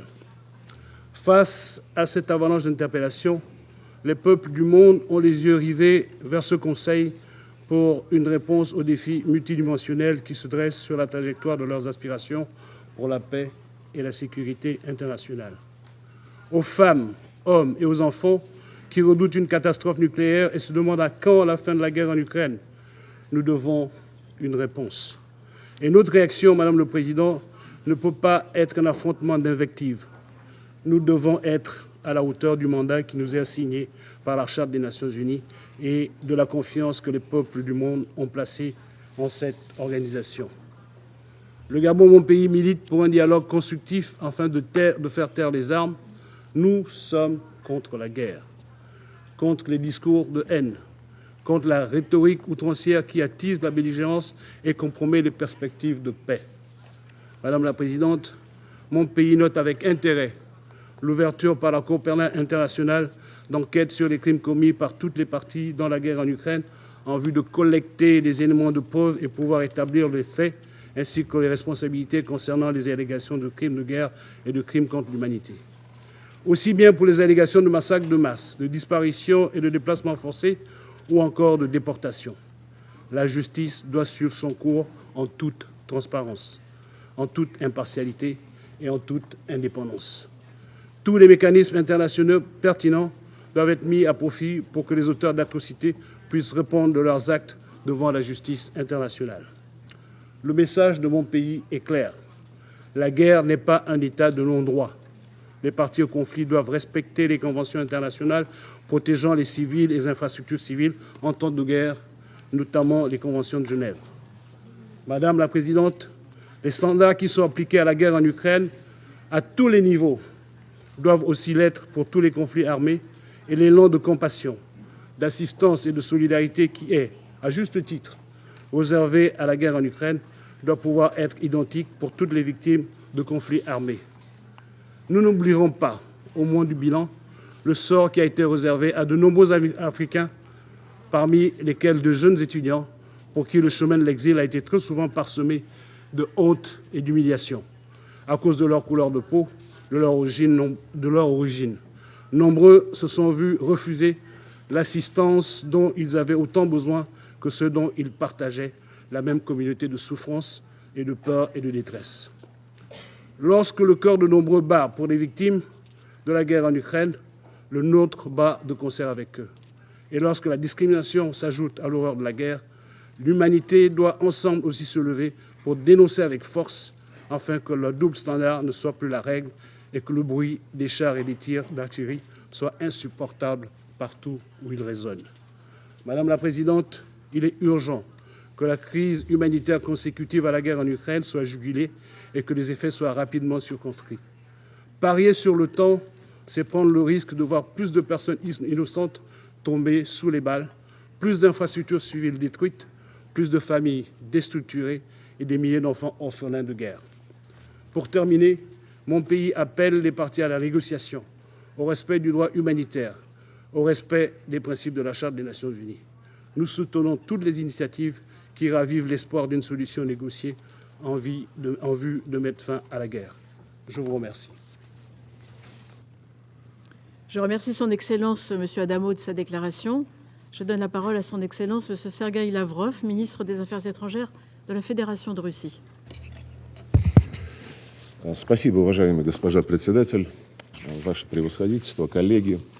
Как я понимаю, сегодняшнее заседание было мотивировано стремлением некоторых делегаций обсудить тему безнаказанности на Украине, и я считаю, что это весьма и весьма своевременно, потому что именно этот термин «безнаказанность» отражает то, что происходит в этой стране с 2014 года. Национал-радикальные силы, откровенные русофобы и неонацисты пришли тогда к власти в результате вооруженного переворота при прямой поддержке западных стран. И сразу после этого встали на путь правового беспредела и тотального игнорирования основных прав и свобод человека. Право на жизнь, свободу слова, доступ к информации, свободу выражения мнения, свободу совести, право на использование родного языка. До сих пор остаются безнаказанными преступления на Майдане в феврале 2014 года, не найдены и не наказаны виновные в чудовищной трагедии в Одессе 2 мая 2014 года, когда в местном доме профсоюзов были заживо сожжены и погибли около 50 человек. В этом же ряду политические убийства Олеси Бузины, Павла Шеремета, других общественных деятелей и журналистов. И несмотря на это, нам сегодня пытаются навязать совершенно иной нарратив про российскую агрессию как первичную причину всех бед. Игнорируя при этом то, что более 8 лет украинская армия и боевики националистических формирований безнаказанно убивали и убивают жителей Донбасса только потому, что они отказались признать результаты преступного, кровавого, антиконституционного госпереворота в Киеве. Решили отстаивать свои права, которые были гарантированы Конституцией Украины, в том числе право на свободное использование родного русского языка. Вспомните, как в 2015 году тогдашний премьер-министр Украины господин Яценюк заявил, что на Донбассе проживают нелюди, а от него недалеко ушел нынешний президент господин Зеленский, который в очередном интервью в сентябре прошлого года, когда его спросили, что он думает о людях, живущих на Донбассе, он сказал: вы знаете, бывают люди, а бывают существа, особи. Это очень такая устойчивая характеристика украинского режима, как при Порошенко, так и при Зеленском. Они объявили всех несогласных с результатами госпереворота террористами. И 8 лет киевский режим проводил войсковую операцию против мирного населения. Кстати сказать, на Украине уже много лет осуществляется тотальная мобилизация всего взрослого населения, включая женщин, кстати сказать, для того, чтобы рекрутировать их в ряды националистических батальонов и вооруженных сил Украины. Лицемерно заявляя о приверженности Минским соглашениям, киевские власти откровенно и безнаказанно саботировали их выполнение. Была введена финансовая, транспортная, энергетическая блокада Донбасса. Его жители отрезали от социальных пособий, пенсий, зарплат, банковских услуг, связи, образования и здравоохранения. Лишили элементарных гражданских прав, гарантированных в том числе международными пактами 1966 года об экономических, социальных и культурных правах, а также о гражданских и политических правах. В какой-то момент, устав притворяться, господин Зеленский заявил, что Минский комплекс мер нужен лишь для того, чтобы сохранять санкции, введенные против России. Еще более откровенным был его предшественник и соавтор Минских соглашений господин Порошенко. Он пару месяцев назад публично и с гордостью заявил, что эти соглашения, которые он подписал, ни кто-то еще на Украине не собирались их выполнять. И что эти соглашения были нужны лишь для того, чтобы выиграть время для получения оружия от западных стран для войны с Российской Федерацией. В том же ключе недавно высказался секретарь Совета национальной безопасности и обороны Украины господин Данилов. Своей безнаказанностью киевский режим обязан конечно же, западным кураторам, прежде всего Германии, Франции, ну и, разумеется, Соединенным Штатам.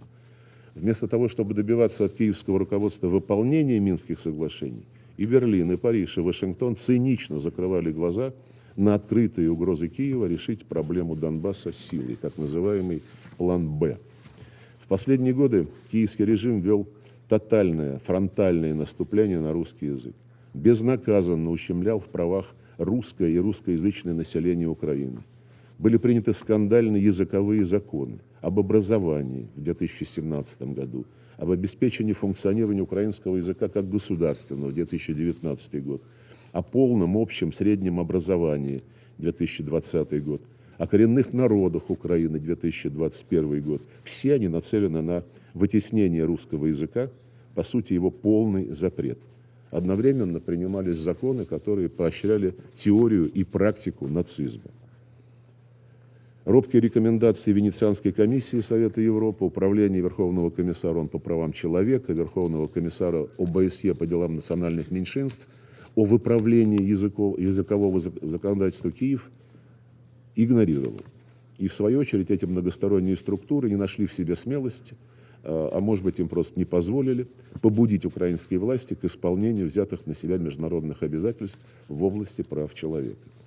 Министерство образования Украины исключило русский язык и русскую литературу из школьной программы. Запрещаются и уничтожаются, как в фашистской Германии, книги на русском языке, разрушаются памятники русским писателям. При государственной поддержке насаждается идеология национальной нетерпимости к этническим русским. И сегодня официальные лица этой страны уже не стесняются своей нацистской сущности, открыто и безнаказанно призывая к убийству русских людей. Вот несколько примеров. Посол Украины в Казахстане, господин Врублевский, теперь уже находящийся в Киеве, месяц назад заявил в интервью следующее, цитирую: «Стараемся их, русских, убить как можно больше. Чем больше мы убьем русских сейчас, тем меньше придется убивать нашим детям. Вот и все». Конец цитаты. Кто-нибудь обратил на это внимание? Ранее, минувшей весной, в том же духе высказался мэр Днепра Филатов. Цитирую: «Пришло время холодной ярости. Теперь у нас есть полное моральное право спокойно и с совершенно незамутненным разумом убивать этих нелюдей уже по всему миру, неограниченное количество времени и в максимально больших количествах». Конец цитаты. 13 сентября этого года, совсем недавно, господин Данилов заявил, цитирую: «В тех населенных пунктах, куда заходят вооруженные силы Украины, жители будут украинизированы без учета их мнения. Это коснется не только русских людей, но и представителей других национальностей. И если у вас есть желание учиться дополнительно на каких-то других языках, румынских, польских, ивритах, пожалуйста, но не за счет нашего государства. За свой счет можете повышать свое образование». Надо ли говорить, что все эти русофобские выходки остались абсолютно безнаказанными? Тут уже не только о русофобии идет речь. Он высказался о представителях других национальностей, которые проживают на Украине. Ну и, конечно, апофеозом стало интервью господина Зеленского 5 августа прошлого года, который посоветовал всем, кто чувствует себя русским, ради блага их детей и их внуков, убираться в Россию. «Уезжайте в Россию», сказал он. И мне кажется, вот те решения, которые сейчас приняли жители целого ряда областей Украины о проведении референдумов, это ответ на его пожелания. Под соусом борьбы с российской агрессией и сепаратизмом на Украине усиливается преследование инакомыслящих. В марте этого года введен запрет на деятельность 11 политических партий под предлогом их связей с Россией. Давно закрыты ведущие оппозиционные телеканалы на русском языке, блокируются неугодные правительству сайты. За попытку дать альтернативный официальному взгляд на положение дел подвергаются гонениям журналисты. В застенках СБУ находится видная украинская общественница Бережная, не раз выступавшая в ООН и ОБСЕ по поводу роста неонацизма на Украине. У нас нет сомнений, что Украина окончательно превратилась в тоталитарное государство нацистского толка, где безнаказанно попираются нормы международного гуманитарного права. Неудивительно, что вооруженные силы Украины и нацбатальоны применяют тактику террористов, используя мирных жителей в качестве живого щита. На этом фоне особенно цинична позиция тех государств, которые накачивают Украину оружием и военной техникой, обучают персонал вооруженных сил этой страны. Цель очевидна. Они ее не скрывают, они ее декларируют. Максимально затянуть боевые действия, несмотря на жертвы и разрушения, для того, чтобы истощить и ослабить Россию. Такая линия означает прямую вовлеченность стран Запада в украинский конфликт, делает их его стороной. Преднамеренное разжигание этого конфликта коллективным Западом тоже остается безнаказанным. Ну, действительно, не будете же вы, господа, сами себя наказывать. У нас нет никаких иллюзий, что сегодня вооруженным силам России и ополчением Донецкой и Луганской народных республик противостоят не только неонацистские формирования киевского режима, но и военная машина, как я уже сказал, коллективного Запада. И в режиме реального времени с использованием современных систем, самолетов, кораблей, спутников, стратегических беспилотников НАТО снабжает разведданными вооруженные силы Украины и наускивает их на то, что Россия должна быть разгромлена на поле боя, об этом прямо и публично заявляют официальные представители Евросоюза, и лишена в качестве наказания, Россия должна быть лишена любого суверенитета.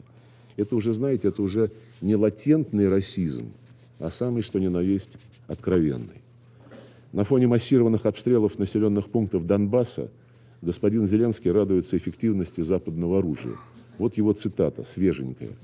Наконец-то чувствуется, что очень мощно заработала западная артиллерия, то оружие, которое мы получили от наших партнеров, точность действительно такая, как нужно, цинично заявил лидер этого государственного образования.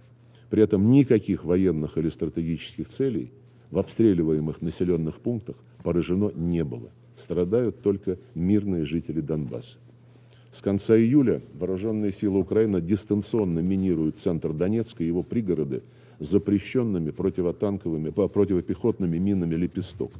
Их применение грубо нарушает Конвенцию 1997 года, которую ратифицировала Украина, а также второй протокол к Женевской конвенции о запрете мин без самоликвидаторов.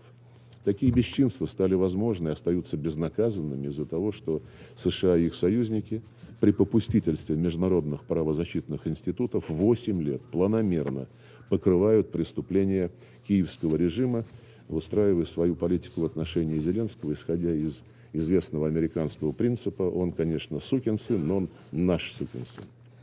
Неудобная правда, которая омрачает светлый облик Украины как жертвы так называемой агрессии, старательно замалчивается, а иногда откровенно вымарывается.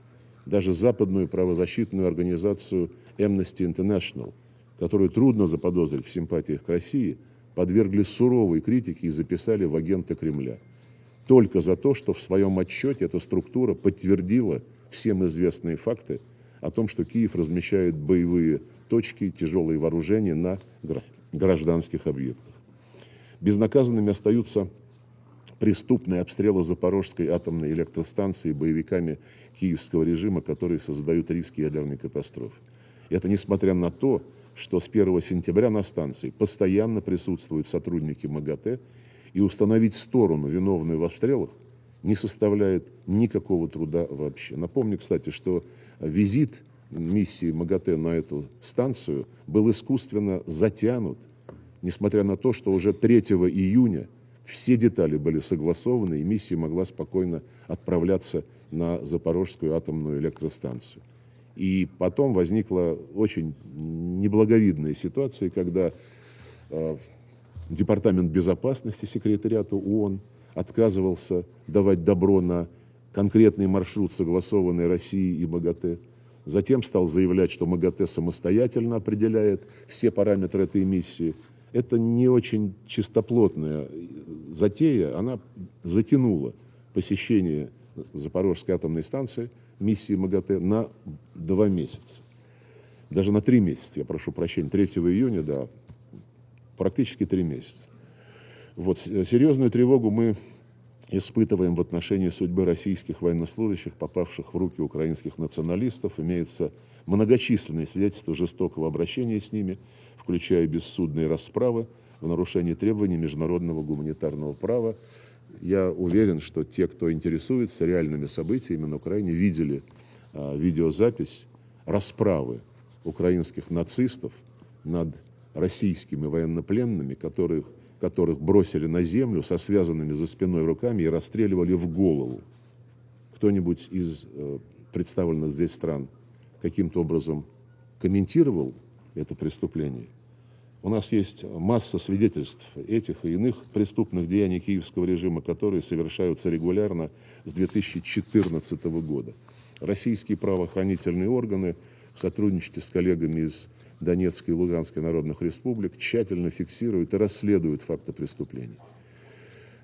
Установлена причастность более 220 лиц, включая представителей высшего командования Вооруженных сил Украины, командиров воинских подразделений, которые обстреливали мирное население. Расследуются уголовные дела в отношении граждан Британии, Канады, США, Нидерландов по фактам наемничества и совершения преступных действий на Украине.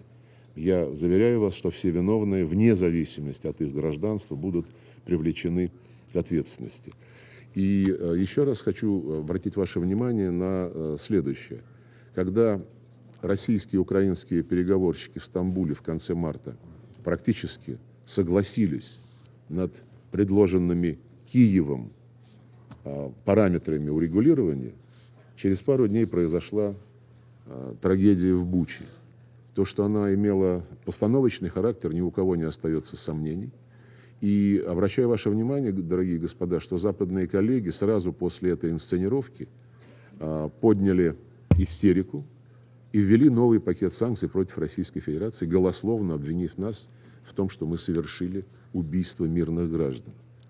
С тех пор, когда был этот пропагандистский эффект реализован, никто об этой Буче не вспоминает, кроме нас. Я еще раз обращаюсь в присутствии генерального секретаря и уважаемых министров.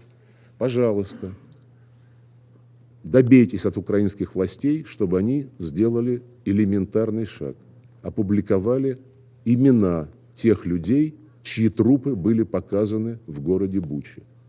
Я об этом прошу уже не один месяц. Никто не слышит, никто не хочет реагировать. Уважаемый господин генеральный секретарь, хотя бы вы употребите свой авторитет, пожалуйста. Я думаю, всем будет полезно разобраться с этим эпизодом. Вот. И, конечно, мы обратили внимание на возросшую активность международного правосудия применительно к Украине. Рекламируются некие усилия по расследованию преступлений на Украине, которые приписываются российским военным. Все это носит заказной характер, мы это прекрасно видим. И еще раз напомню, что ни кровавый госпереворот в 2014 году, ни трагедия в Одессе 2 мая того же года, ни обстрелы мирных городов Донбасса, бомбежка самолетами военно-воздушных сил Украины Луганска 2 июня 2014 года и многие другие факты не стали поводом для какой-либо внятной реакции со стороны Международного уголовного суда. Кстати, в этот Международный уголовный суд было направлено более 3000 сообщений о преступлениях против жителей Донбасса, и никакой реакции не последовало. Видимо, сейчас руководство этого так называемого судебного органа получило команду свыше о том, чтобы они развили свою бурную деятельность. Никакого доверия к этому органу у нас не осталось. Мы долгие 8 лет напрасно ждали, когда начнется борьба с безнаказанностью на Украине. И больше не рассчитываем на справедливость со стороны этого, да и целого ряда других международных институтов. Время ожидания закончилось. Все сказанное мной лишний раз подтверждает, что решение о проведении специальной военной операции было неизбежным. Мы об этом не раз говорили, предъявили огромное количество фактов, которые показывают, как готовилась Украина исполнять роль антироссии, роль плацдарма для создания и реализации угроз против российской безопасности. Смею вас заверить, что мы этого не допустим. Благодарю вас за внимание.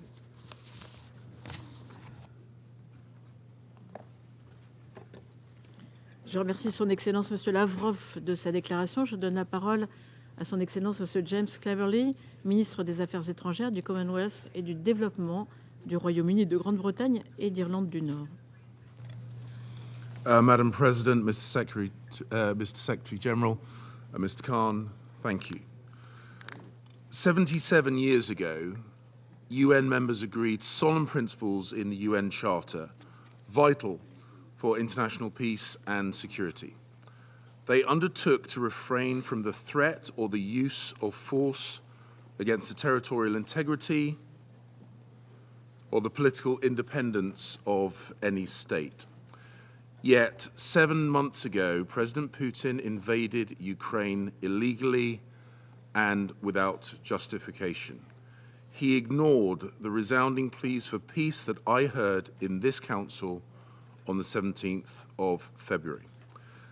Since then, Ukrainians' spirit of defense and defiance in the protection of their country continues to inspire free peoples and nations.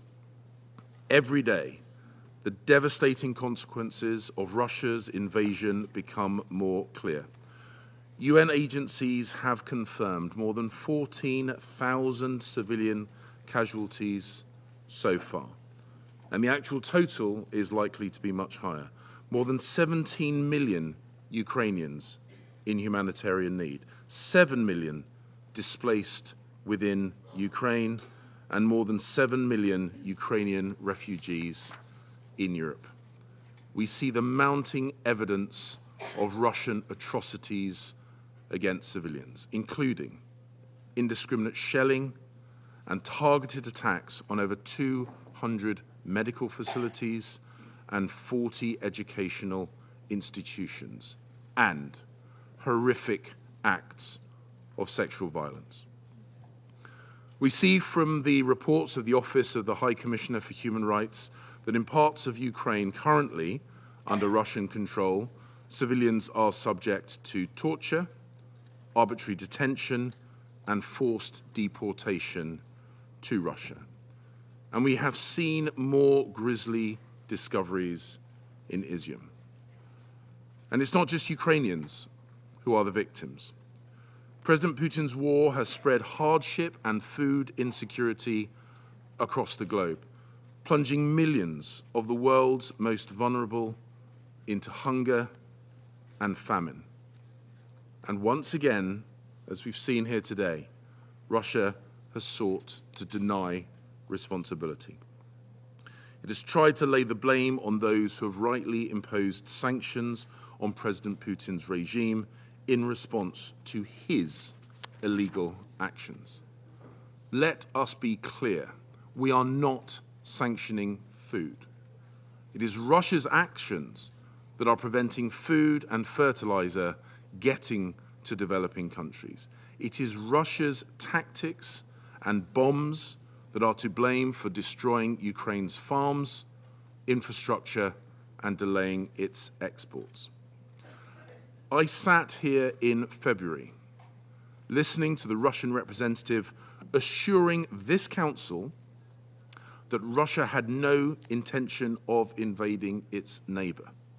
We now know that was a lie. And today, I have listened to further installments of Russia's catalogues of distortions, dishonesty, and disinformation. He has left the chamber. I'm not surprised. I don't think Mr. Lavrov wants to hear the collective condemnation of this Council. But we saw through him then, and we saw through him again today. We have information, which means that we know that Russia is about to hold sham referenda on sovereign Ukrainian territory with no basis in law, under the threat of violence, after mass displacements of people in areas that voted overwhelmingly for Ukrainian independence. We know what Vladimir Putin is doing. He is planning to fabricate the outcome of those referenda. He is planning to use that to annex sovereign Ukrainian territory. And he is planning to use it as a further pretext to escalate his aggression That is what he plans to do. And we call on all countries to reject this charade and to refuse to recognize any results. We are used to seeing Russian lies and distortions. But let us listen to the testimony of Ukrainians who tell us the truth, who tell us the reality of President Putin's war. Dr. Olena Yuzvak, her husband, Ole, and their 22-year-old son, Dmitry, were abducted by Russian forces from their home in Hostomel near Bucha in March.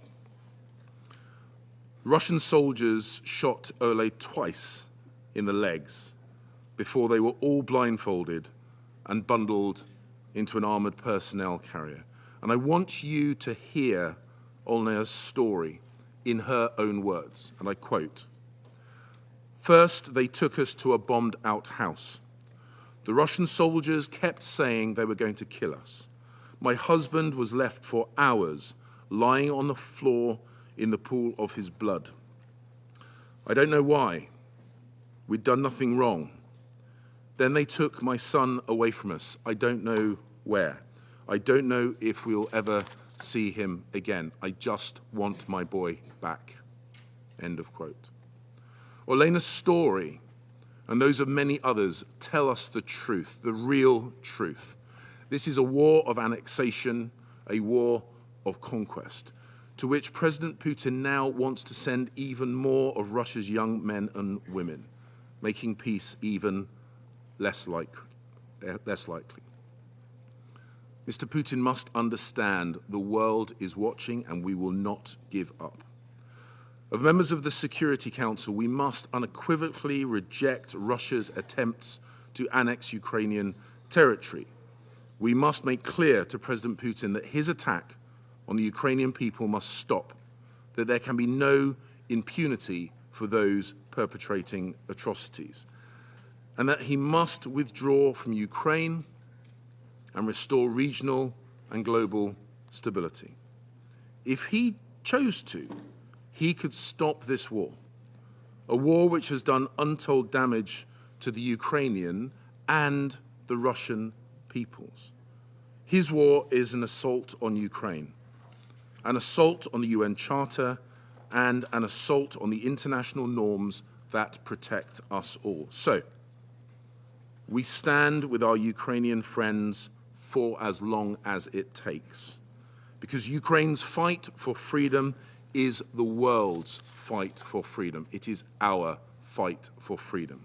And if Ukraine's sovereignty and territory are not respected, then no country is truly secure.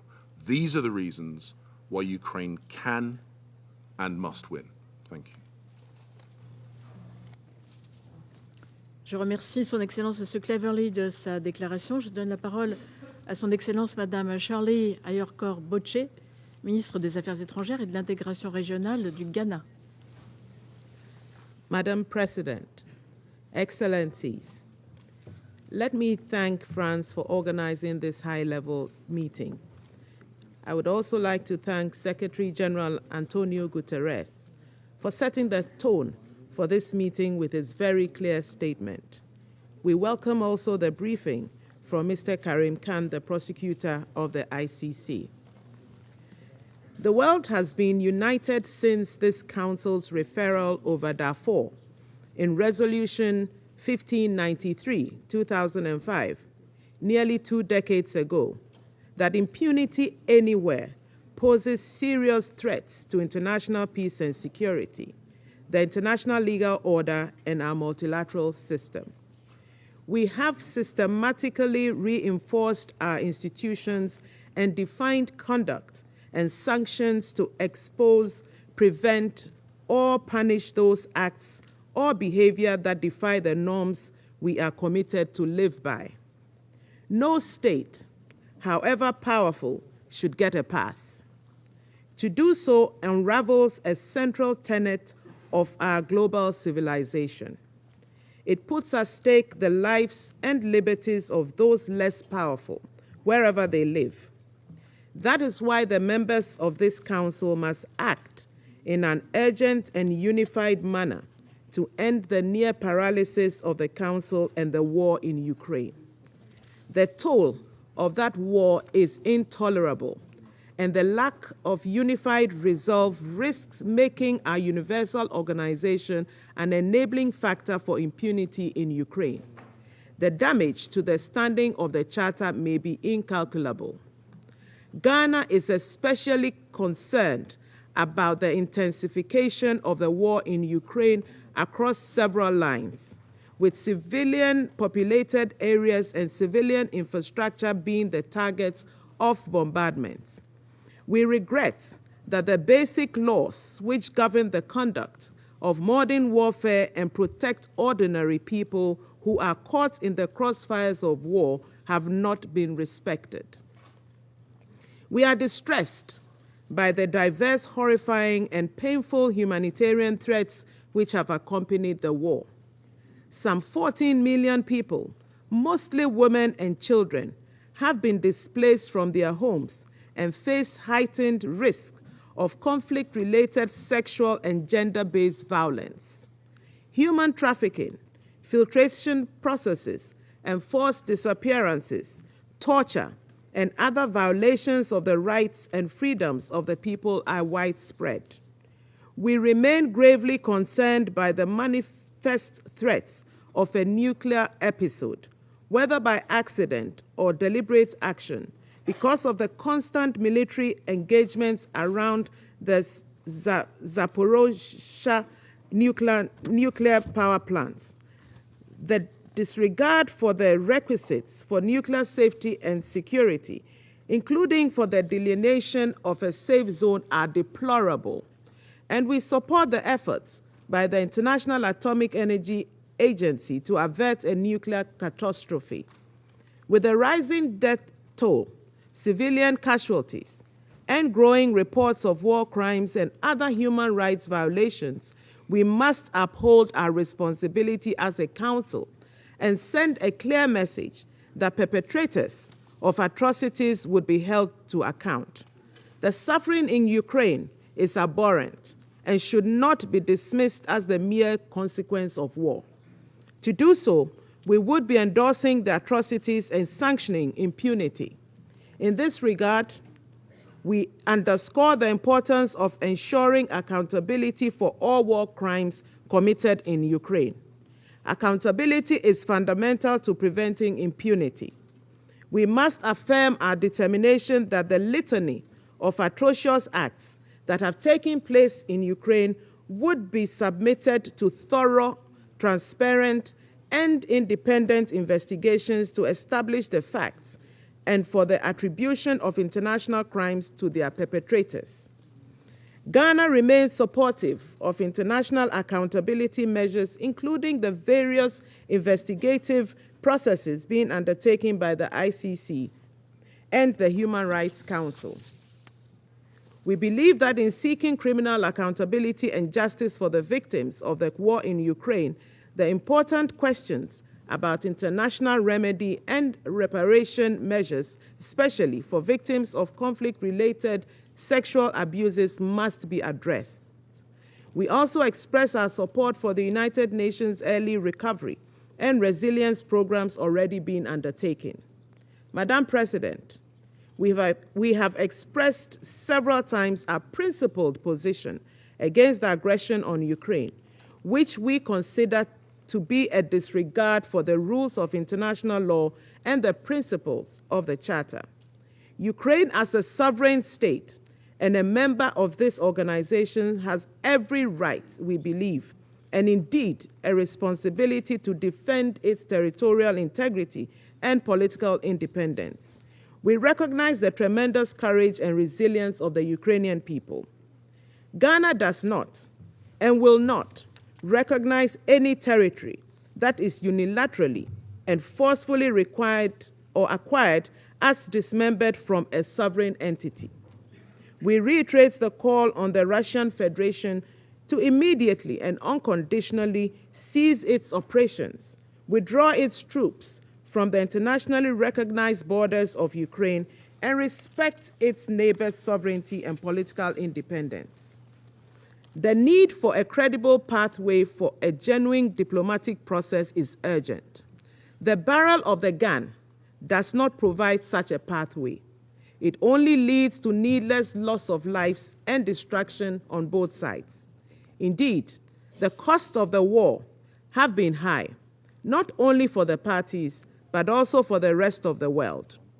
As the President of Ghana said yesterday in his statement at the General Assembly, I quote, "Every bullet, every bomb, every shell that hits a target in Ukraine hits our pockets and our economies in Africa," unquote. In this regard, let me place on record Ghana's appreciation for the good offices of the Secretary General and other international actors to leverage life-saving humanitarian interventions at critical times of the war. We already note some positive impacts from the Black Sea Grain Initiative and urge the continuous and unrestricted shipment of grains to countries facing food insecurity.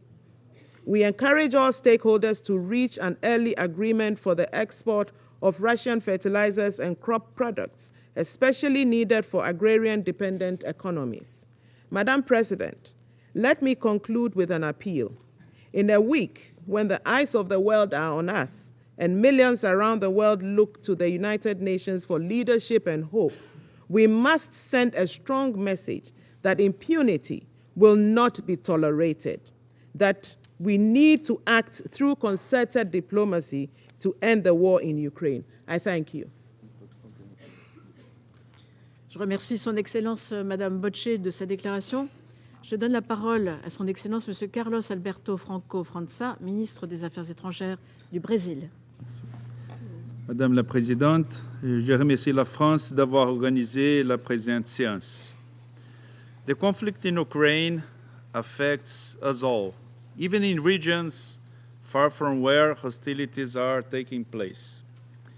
The Security Council is the appropriate forum to seek a solution that ensures lasting peace. This week marks 7 months since the start of the conflict. Tens of thousands of people, many of them innocent civilians, lost their lives. There are millions of refugees and internally displaced persons whose return to their homes remains uncertain and who, with the approach of winter, are faced with the prospect of a worsening humanitarian crisis. Over these 7 months, this Council has received numerous reports of serious human rights violations in the conflict zone, including against vulnerable groups, women and children. Brazil condemns the abuses and defends an impartial investigation of the facts so that those responsible are held accountable for their actions. We also reiterate our call for full respect for international humanitarian law by all parties. Madame la Présidente, we have an urgent task before us: to engage the parties in dialogue in order to secure an immediate ceasefire and the opening of negotiations for a peace agreement. The continuation of the hostilities endangers the lives of innocent civilians and jeopardizes the food and energy security of millions of families in other regions, especially in developing countries. The risks of escalation arising from the current dynamics of the conflict are simply too great, and its consequences for the world order unpredictable. Only diplomacy brings the prospect of viable solutions to conflicts between states. It is not the time to accentuate divisions or isolate parties. The priority of this Council must be to create conditions for the parties to engage in negotiations for a peaceful solution to the conflict. Thank you. Je remercie Son Excellence Monsieur França de sa déclaration. Je donne la parole à Son Excellence Madame Rim Al-Hashimi, ministre d'État à la coopération internationale au ministère des Affaires étrangères et de la coopération internationale des Émirats arabes unis. Merci Madame la Ministre. السيدة الرئيسة، بداية أتقدم لكم بوافر الشكر على عقد هذا الاجتماع الهام، والشكر موصول أيضا لمعالي الأمين العام للأمم المتحدة السيد أنطونيو غوتيريس، ولمعالي السيد كريم خان المدعي العام في المحكمة الجنائية الدولية على إحاطتهما القيمتين. لا شك أن اندلاع الحرب في أوكرانيا كان له أصداء مختلفة في المجتمع الدولي، فالبعض استشعر أنها تنذر بشلل في منظومة العمل متعدد الأطراف، وتخوف آخر من كونها بعث جديد لمخاطر وجودية ظنها اندثرت، وأخيراً هنالك من يرى خلفها عودة للقطبية التاريخية وتداعياتها الدولية. وما كان لذاك التنوع في الرؤى إلا أن ينعكس في مواقف الدول، والتي تضمنت تبايناً حول كيفية معالجة الأزمة، والذي تجسد مراراً في مداولات هذا المجلس وهذه المنظمة.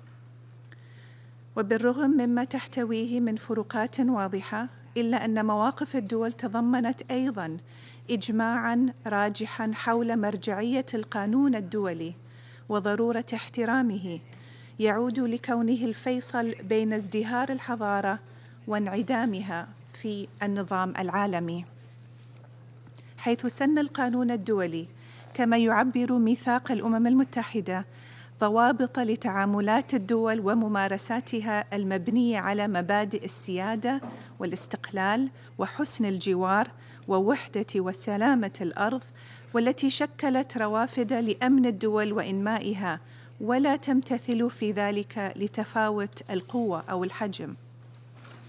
السيدة الرئيسة، لن تحيد الإمارات العربية المتحدة عن دعوتها الصريحة ومناشدتها الثابتة لكافة أطراف هذه الحرب بالالتزام بالقانون الدولي، وبشكل خاص القانون الدولي الإنساني، واحترام حدوده والعمل بمقتضياته.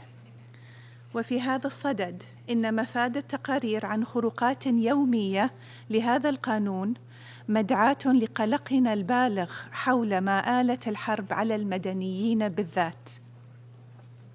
ونشير هنا إلى وضع النساء والأطفال المهجرين منهم على وجه الخصوص، والذي تورد التقارير باستمرار تعرضهم للعنف الجنسي والاستغلال من قبل عصابات الجريمة المنظمة، بما في ذلك الإتجار بالبشر. وجميعنا يعلم كيف أن للحروب والنزاعات المسلحة وقع أكثر عنفاً وشدة على النساء والفتيات.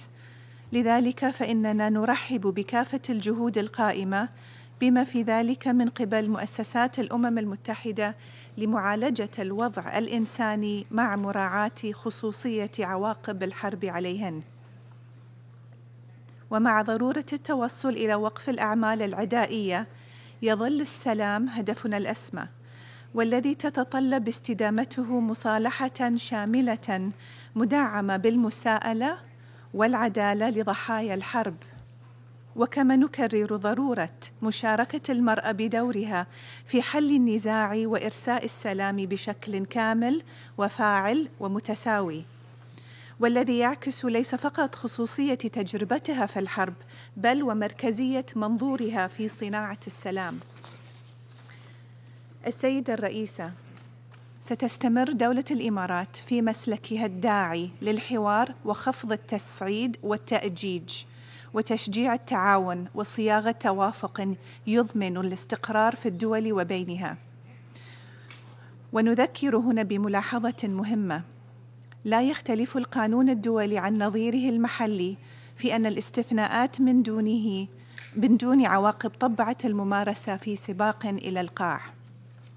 وفي الختام أكرر نداء بلادي إلى الطرفين وجميع الجهات الفاعلة بالسعي لحل سلمي ينهي هذه الحرب من خلال حوار جامع بناء، والذي يتطلب ترك قنوات الاتصال مفتوحة وطريق العودة مشرعة إبقاءً لأفق الحل الدبلوماسي. وكما هو جلي أمامنا، فإن العالم بمختلف مكوناته قلق من تبعات هذه الحرب، بما في ذلك على النظام الدولي، وأمن الغذاء والطاقة ومخاطر تعاظم هذه المواجهة، ولذلك فعلينا تحمل المسؤولية الملقاة علينا والتعاون من أجل أن نحدث نقلة في تجاوز التحديات العالمية الكبرى بدلاً من المزيد من الانتكاسات بسبب الحروب والصراعات. إن هذا النهج والمناداة به هو خلاصة تجربتنا في منطقة الشرق الأوسط، والتي أنهكت شعوبها من التصميم العنيد على الهيمنة وإلغاء الآخر وإيثار المصالح الضيقة، والذي لم ولن يخلف إلا دماراً. وشكراً السيدة الرئيسة.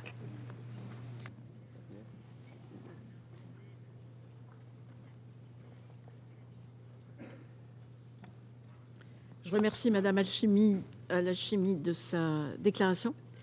Je donne la parole à son Excellence Monsieur George Orina, directeur général au ministère des Affaires étrangères du Kenya.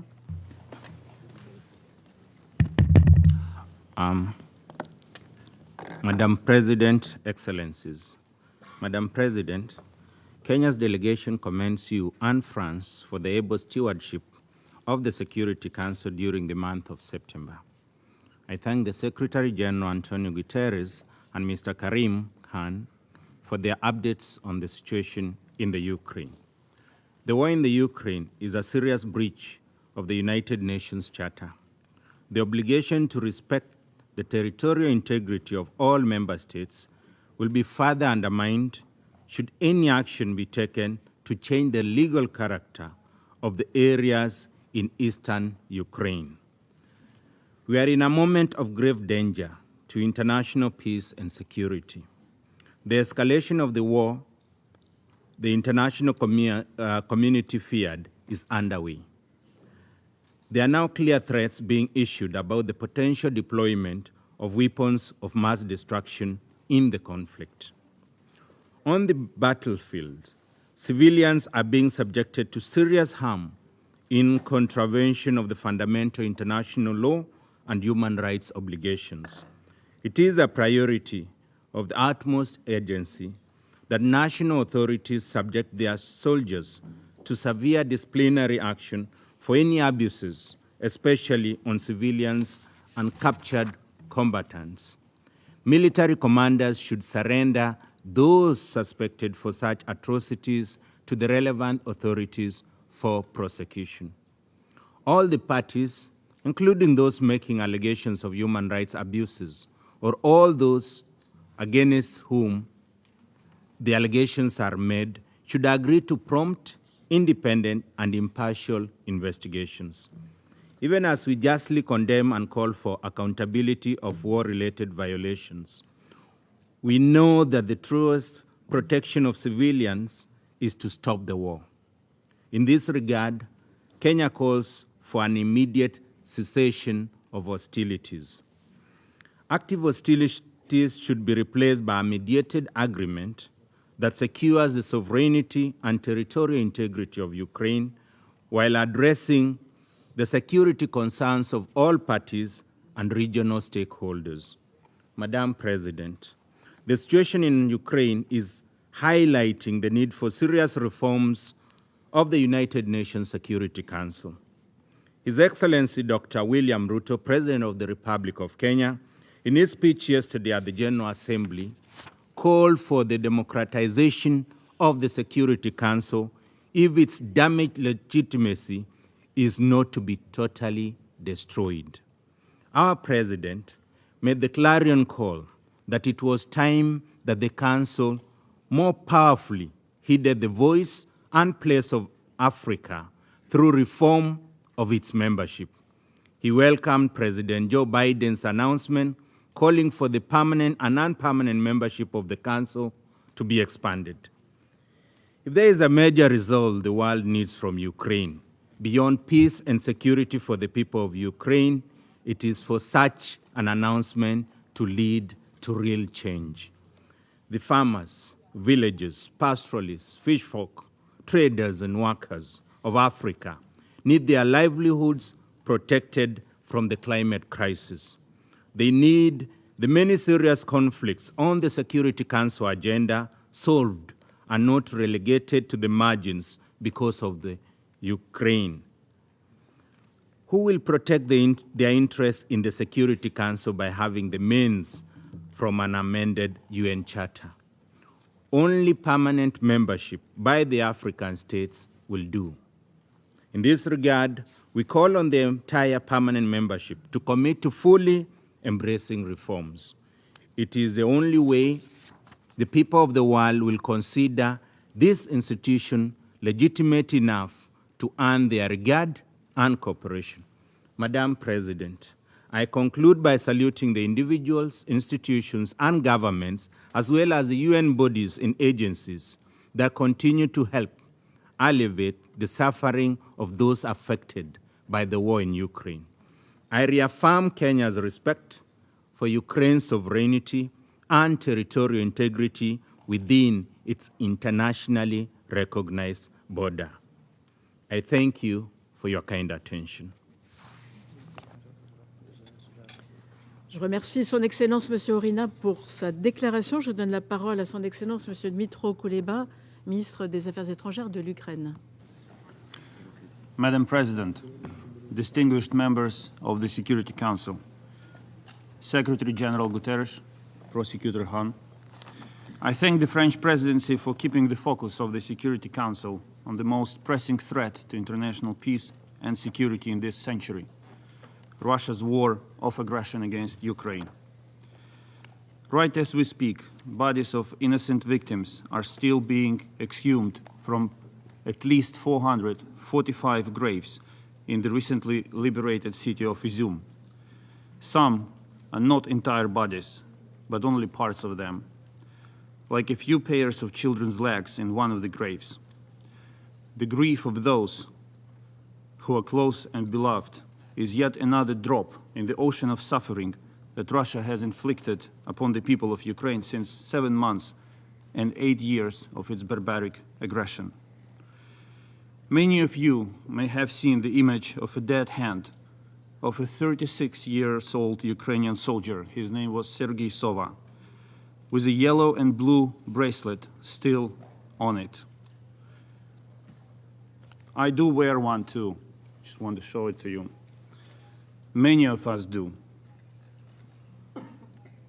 And Russia should know one thing. It will never be able to kill all of us. And here is why. Because on February 24th, when Russia attacked Ukraine from all directions, within the first 24 hours, tens of thousands of Ukrainians returned from abroad to defend their country. And what happened within the first 24 hours after President Putin announced mobilization? The opposite. Thousands of Russians booked international flights to leave Russia. Many flights were sold out within hours. Yesterday, Putin announced mobilization. But what he really announced before the whole world was his defeat. You can draft 300, 500,000 people, but you will never win this war. Today, every Ukrainian is a weapon ready to defend Ukraine and the principles enshrined in the UN Charter. Russia will fail and will bear full responsibility for the crime of aggression and consequent war crimes, crimes against humanity and genocide. Yesterday, President Zelensky made it clear in his address that Russian responsibility is a key element to international peace and security.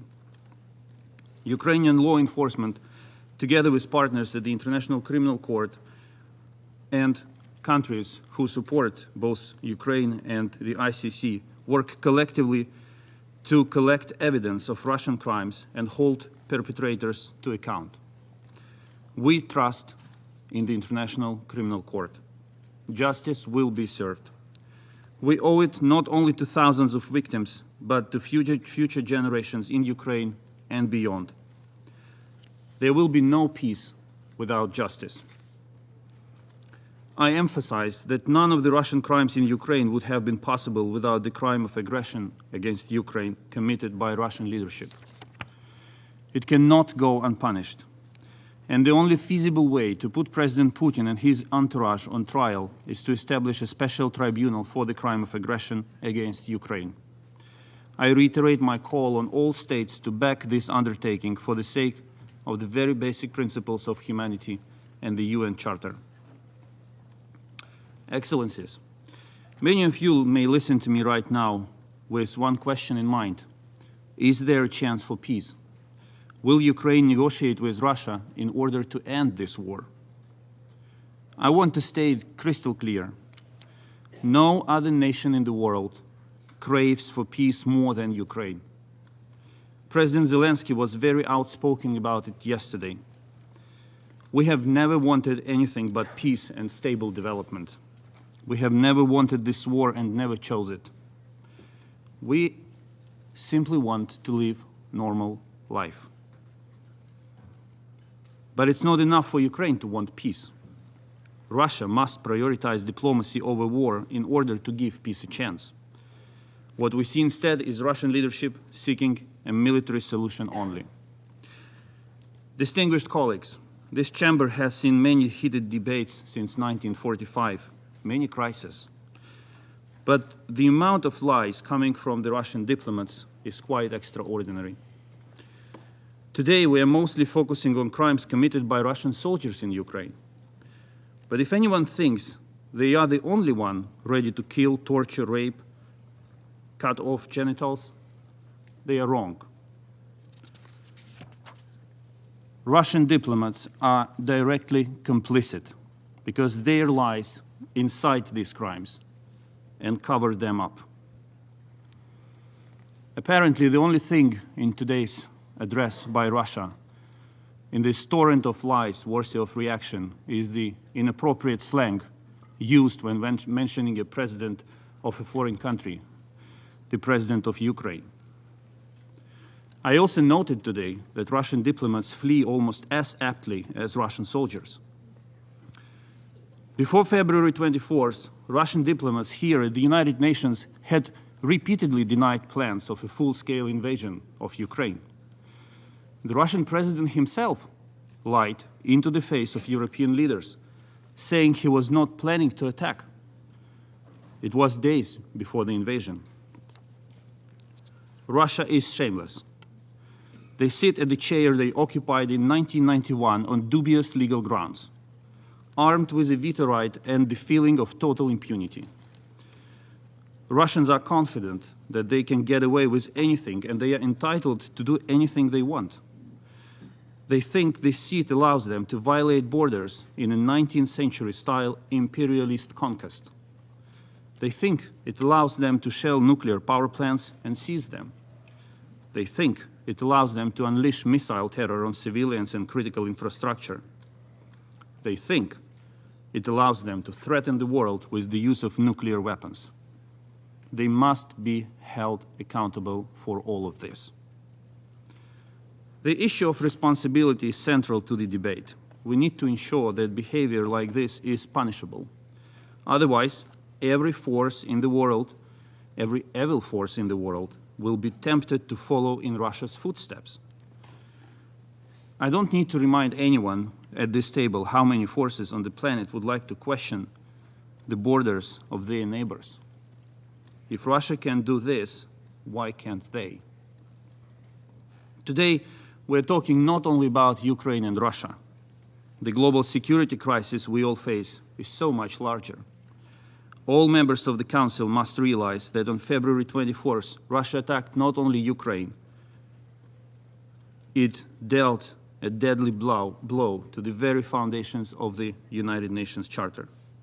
No nation can feel safe until Russia is held to account for violating the common principles agreed by all after the Second World War. Russia does not care for them, but there are 192 other UN member states, nations of Asia, the Pacific, Africa, the Middle East, Latin America, and Europe are all interested in upholding the UN Charter today. And Ukraine is fighting to defend principles of this Charter, especially the principle of territorial integrity. Madam President, Russia's war of aggression has plunged the world into a multifaceted crisis. The consequences of this crime are felt far beyond Ukraine. Once Russian warships blocked Ukrainian seaports, it became clear that Ukrainian agricultural exports are vital to global food security. Russia has demonstrated that it is ready to put millions of people across Asia, Africa, and the Middle East at the risk of hunger simply to achieve its imperialistic goals. I take this opportunity to thank UN Secretary General Antonio Guterres and Turkey for facilitating the Black Sea Grain Initiative that allowed Ukraine to resume maritime grain exports this summer. Putin recently lied when he said that most of the grain has been sent to European countries. In fact, 2/3 of the grain we shipped went to consumers in Africa, the Middle East, and Asia. The resumption of Ukrainian exports has tamed food prices and allowed to ease the acute food insecurity, especially for those most vulnerable. Today, the Black Sea Grain Initiative is under threat. Russian officials are questioning the effectiveness of the corridor and might prepare to block the extension of the initiative once the agreed 120 days are over in November. We must not allow Russia to resume its hunger games with the world. I therefore urge all nations, especially those depending on Ukrainian food exports, to put maximum public and diplomatic pressure on Moscow, demanding to keep the Black Sea Grain Corridor functioning in November and beyond. We need to protect the vital grain initiative together. Ukraine remains a global food security guarantor.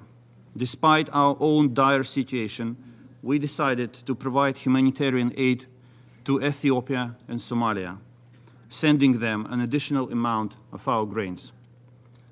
Ukraine is interested in increasing maritime export volumes, both under the UN Food Programme and on market conditions. While hitting peaceful Ukrainian cities with missiles, Russia uses food and energy as weapons against the rest of the world. Putin sends tanks into Ukraine to kill Ukrainians, while stealing the well-being and stability from every European household with energy blackmail and playing hunger games with Asian, African, Middle Eastern families by threatening the functioning of the grain corridor. We are in the same boat, all of us, Europeans, Asians, Africans, Arab nations, Latin American states. We are in the same boat, and we must confront these threats together. There is no place for neutrality. I said back in February here at the United Nations that no nation will be able to sit out this crisis created by Russia. It still stands. The best reaction to this crisis: stand with Ukraine to protect the UN Charter. Russia likes to talk about the developed world and the developing world.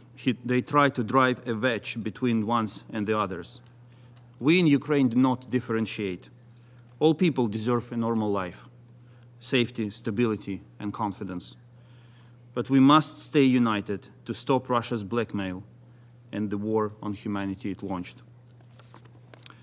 Dear colleagues, the most important pillar of international peace and security is the territorial integrity of states. No country is allowed to change internationally recognized borders by force.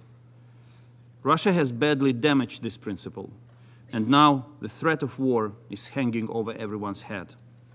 To restore international peace and security, we need urgent and decisive action.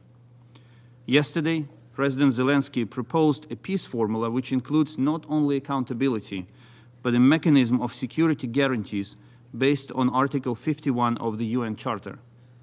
Ukraine has developed the Kiev Security Compact, proposing a modern, multi-layered mechanism of guarantees to ensure Ukraine's security until the moment it becomes part of NATO. This document, though, is much broader than a tool of guarantee the security of Ukraine only. We see it as a universal mechanism that can be considered and applied to other countries and contexts in order to strengthen regional and global security architecture. Ukraine keeps working with partners to realize the vision of the Kiev Security Compact. This is our added value to international peace and security for all UN member states. Thank you.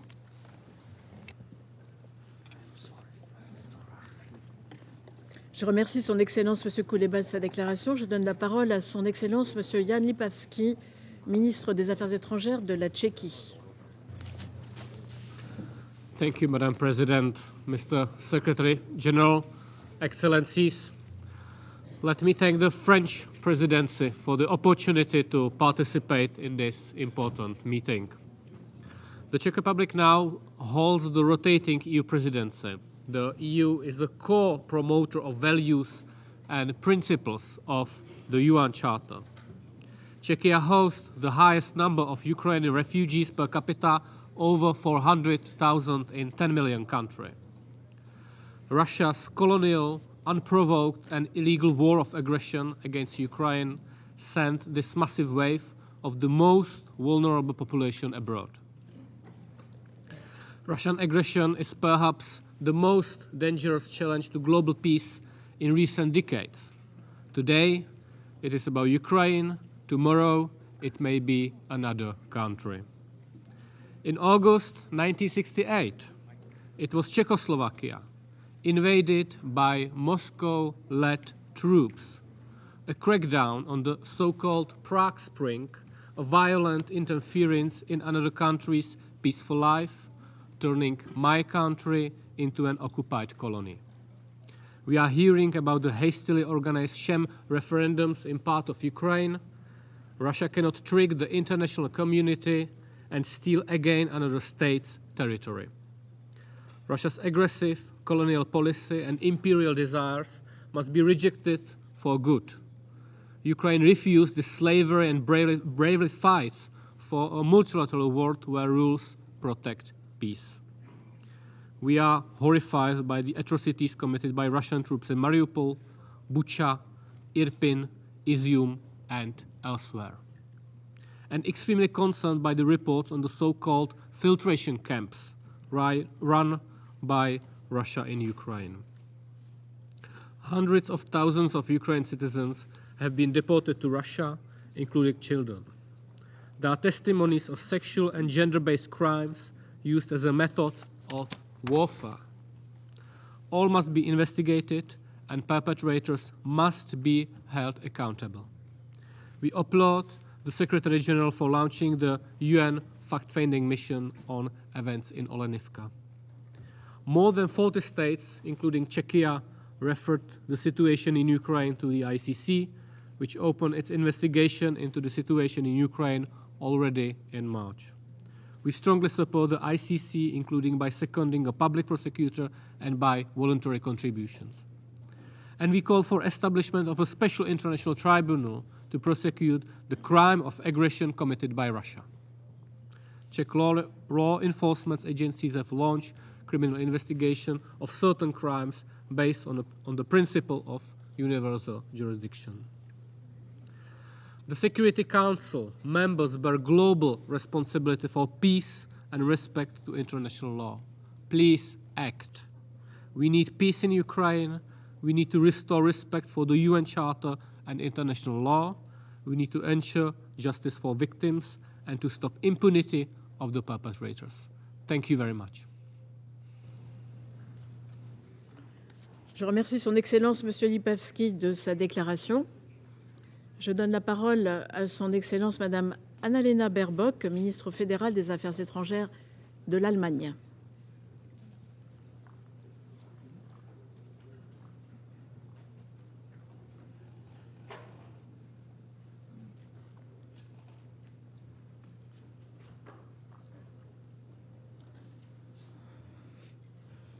Madame la ministre. Madam President, dear colleagues, Bucha, Mariupol, Izium. When we talk about the horrors of the unfolding war in Ukraine, we are not talking about abstract reports. We are talking about children, we are talking about mothers, about brothers, about fathers, about grandparents, women and men whose pain is raw. Therefore, I urge Russia, this is a war you will not win. So end the war. Stop the suffering in Ukraine. Stop sending more of your own citizens into death. Stop your shame referendums, which are as unlawful as the war they are supposed to legitimize.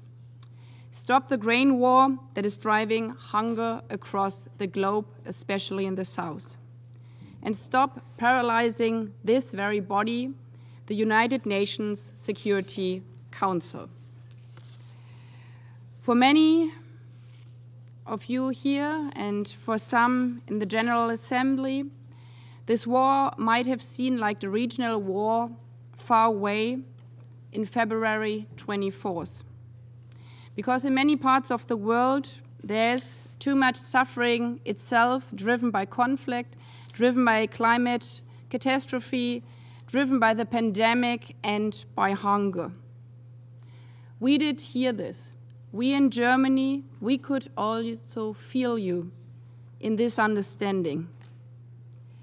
But I think we all feel together now here in the Security Council, but also in the General Assembly, that since the last 200 days, what is happening can leave nobody around the globe untouched.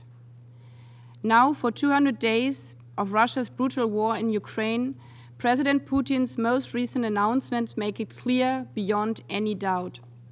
Russia is not conducting a so-called special operation.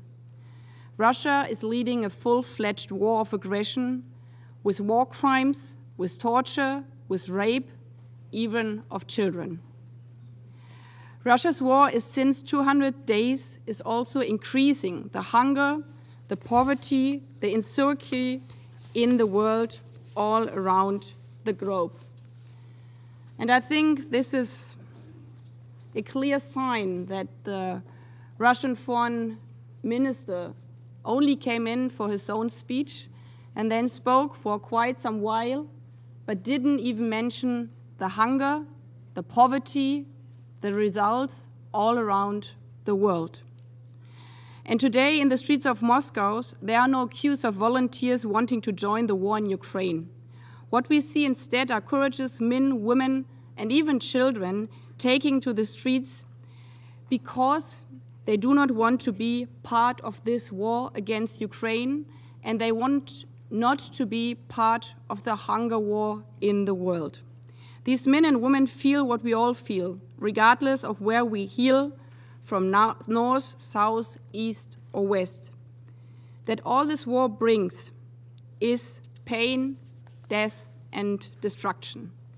Today, here in this chamber, we have to ask, therefore, ourselves, if we let a permanent member of this council launch such a war of aggression against his neighbor, what would this mean for the United Nations? For an institution whose charter states that, I quote, all members shall refrain from the threat of use of force against the territorial integrity or political independence of any state. If the charter means anything to us, we must not stand idle by, but live the spirit of our charter, not in spite of, but particularly because of one member misuses its special veto rights in the Security Council. Live up the spirit of this Charter of the United Nations as it has been lived up by the UN and our Turkish partners who brokered the grain deal. As it is a World Food Programme, which is also supported by Germany, that is shipping the grain to Yemen and to the Horn of Africa. Live up the spirit of United Nations as the United Nations and the International Criminal Court that collect evidence to ensure that the perpetrators in this war are held accountable. Live the spirit of the United Nations as the IAEA that is working to prevent a catastrophe at the Zaporizhzhia power plant and whose efforts are supporting in talks with all sides. Live up the spirit of the United Nations in contrast to the Russian president, because we are the United Nations, from north to south, from east to west, no matter how small, no matter how big. Thank you, Madam President. Je remercie son Excellence Madame Baerbock de sa déclaration. Je donne la parole à son Excellence Monsieur Zbigniew Rau, ministre des Affaires étrangères de la Pologne.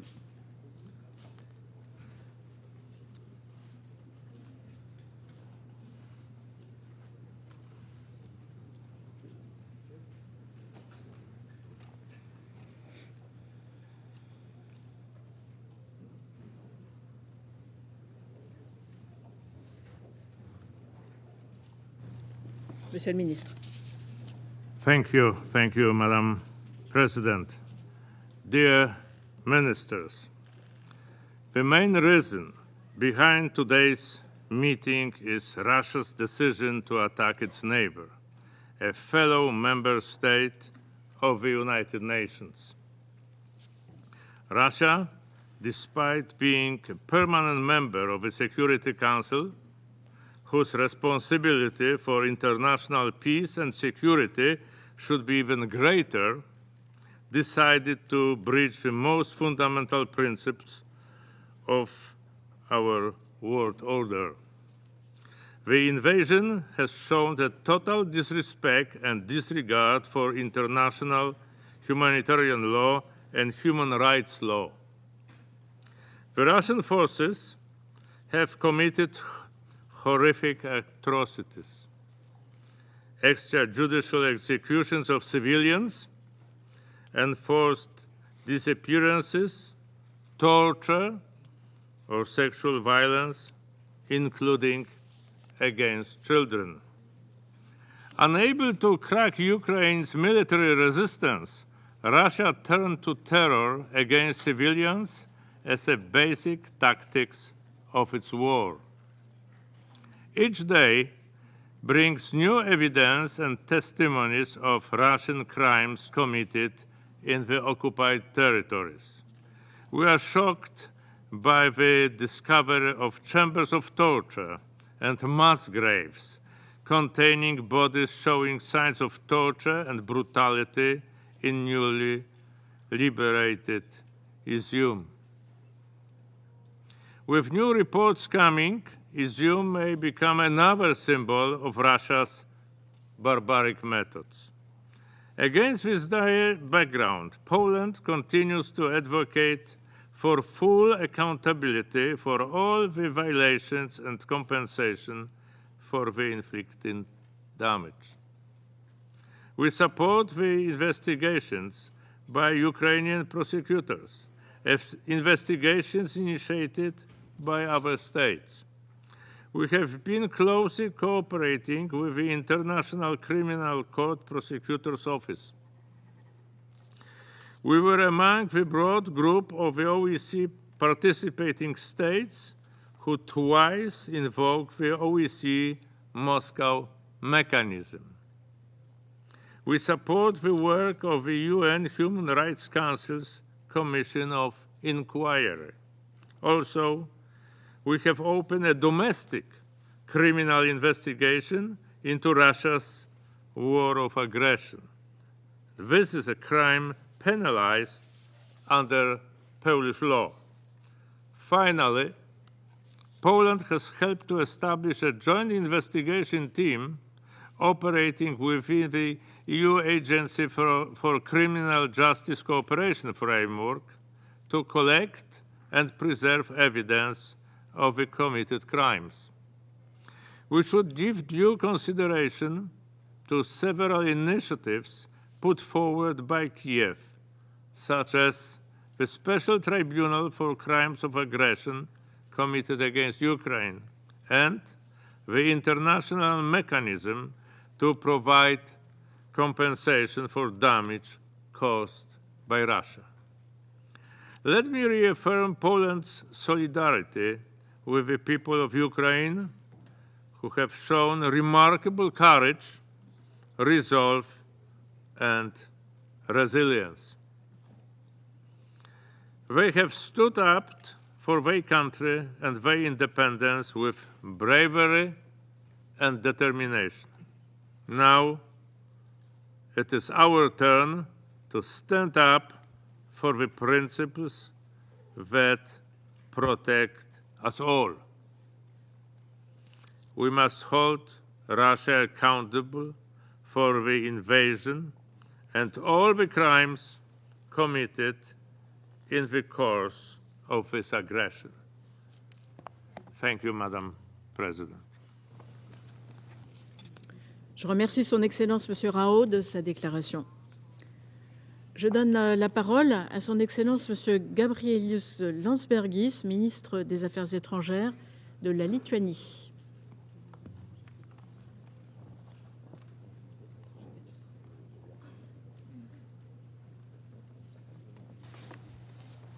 Monsieur le ministre. Madam President, I have the honor to deliver the statement on behalf of the Baltic states, Estonia, Latvia, and Lithuania.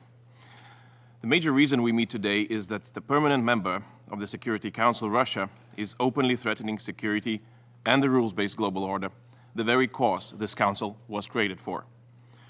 Just a year ago, Russia was sowing lies and distrust. Now it is sowing chaos and death.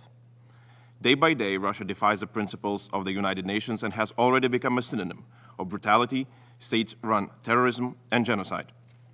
At this very moment, the international community cannot and should not turn away. Yesterday, we all woke up to one more Putin's attempt to escalate aggression. By announcing mobilization, he now has waged the war against his own people, against the people who meant to be the future of the country, but are now turned into the weapons of colonial past. Sowing fear, blackmailing, manipulating are the very few weapons he has left with. Sowing scare is his only tactics. But we shall fear not. We shall meet Putin's desperate saber rattling with calm and resolve. Condemnation alone will not end these crimes. It is imperative that the international organizations use all of their resources to bring Russia's atrocities to the public light and on the charge sheets of international justice. It is our duty to bring Putin to justice. The special tribunal to address the crime of Russia's aggression against Ukraine must be established. Thus, if international organizations will stand up for justice half as strong as Ukraine stands for the universal values, peace will prevail and justice will prevail. Madam President, Russia's war against Ukraine has far-reaching consequences beyond Europe. Ukraine is one of the major exporters of wheat, corn, and sunflower oil. Thus, we shall make it very clear. The shortage of food is due to the Russia's aggression against Ukraine and due to the blockade of the Ukrainian ports, and not because of internationally imposed sanctions. And as if the charge sheet was not full enough, the Moscow regime has now pressed the button of nuclear threats, knowing that we all know that the consequences of the disaster in Zaporizhia may be potentially worse than Chernobyl or Fukushima. But we shall fear not.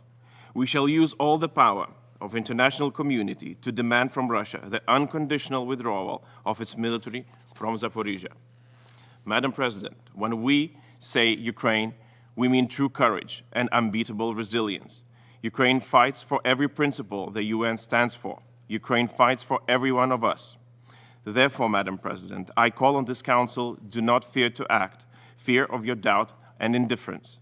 I call on every state, we still have a chance to preserve peace and security by taking right decisions to defend the rules-based international order. I call on the entire international community. Accountability matters, and justice cannot be escaped. This is the momentum when we have the chance to decide in what world we want to wake up tomorrow. And just before I go, I want to remind that it's not just only Russia that shall be held accountable. The regime of Belarus shall be on the charge sheet too. Slava Ukraini. I thank you. Je remercie son Excellence M. Landsbergis de sa déclaration. Je donne la parole à son Excellence M. Vladimir Makey, ministre des Affaires étrangères du Bélarus.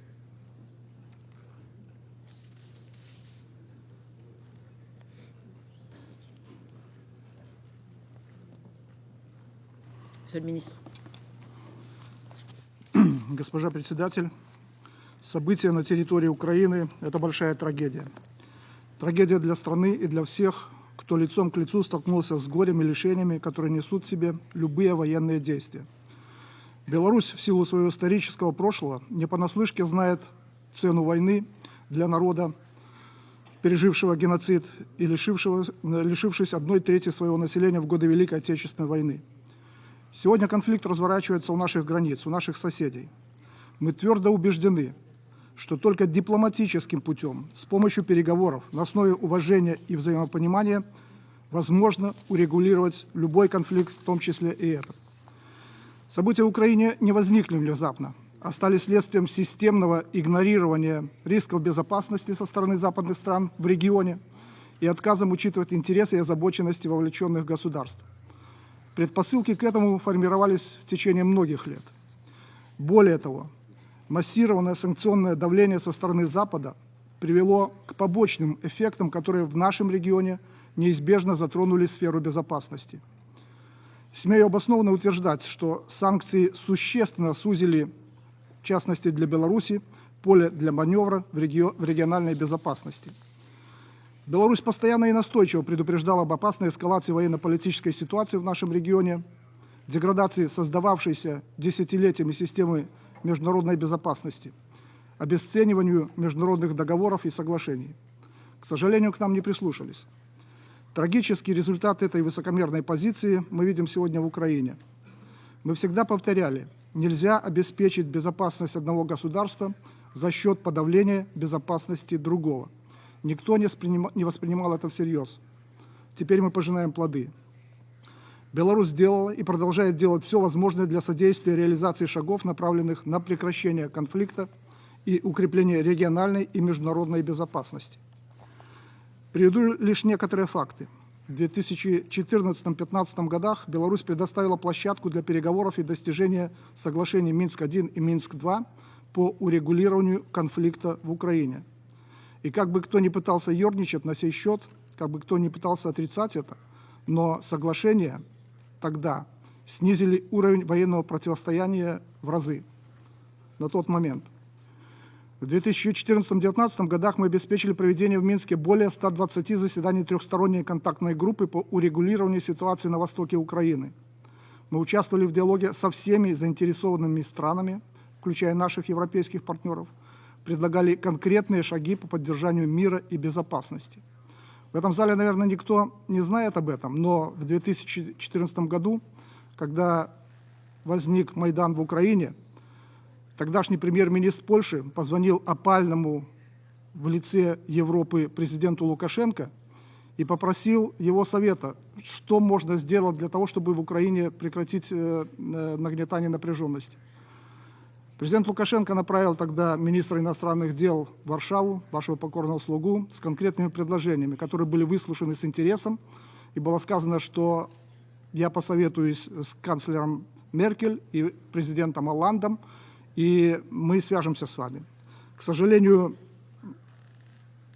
после этого ответа не последовало. Видимо, не хватило смелости работать с Беларусью, которая тогда находилась под санкциями.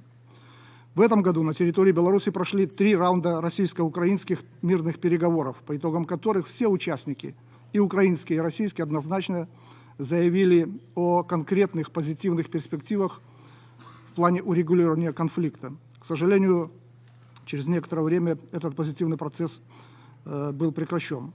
С началом конфликта мы предлагали нашим украинским коллегам установить прямой контакт с российской стороной, были готовы оказать в этом необходимое содействие.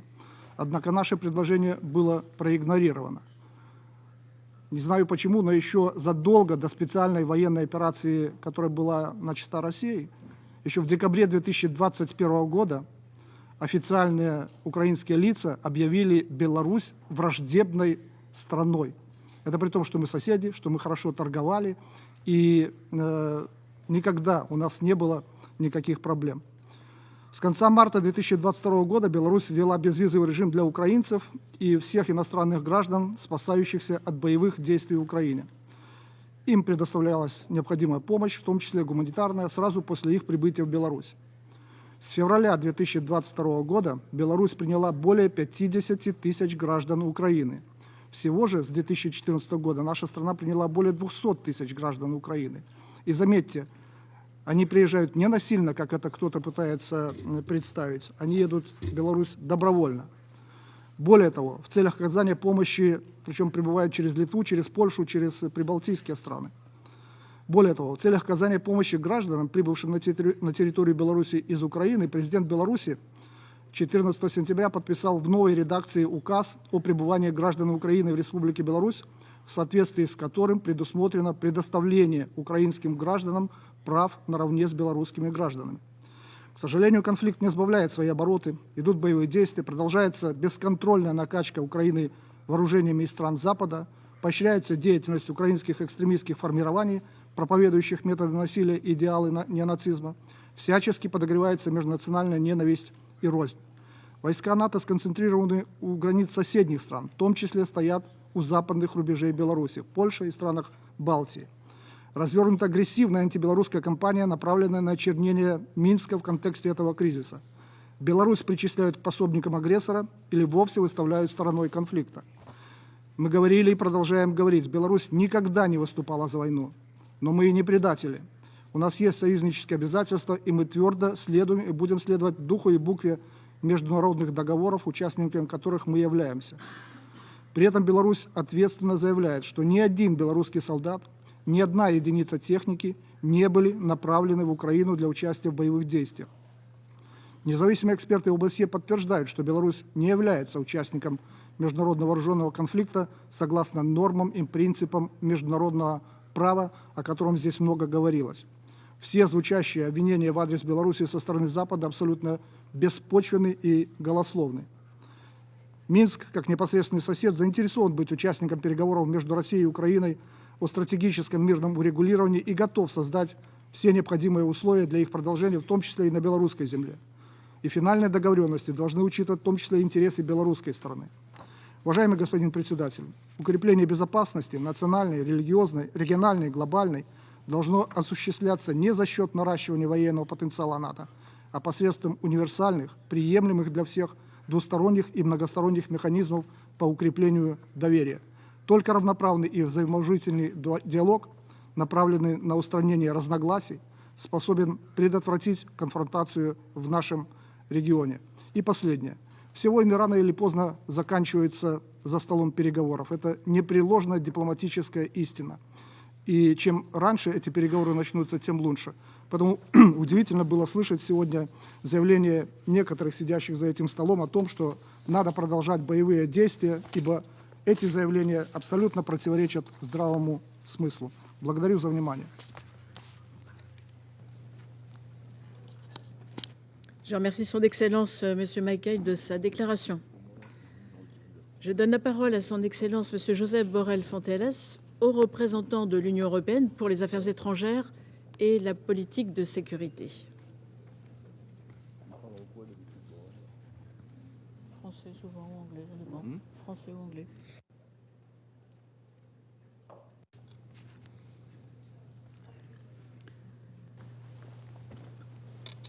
Monsieur le haut représentant. Madame la ministre, merci beaucoup à la présidence française du Conseil de sécurité pour l'organisation de cette séance cruciale.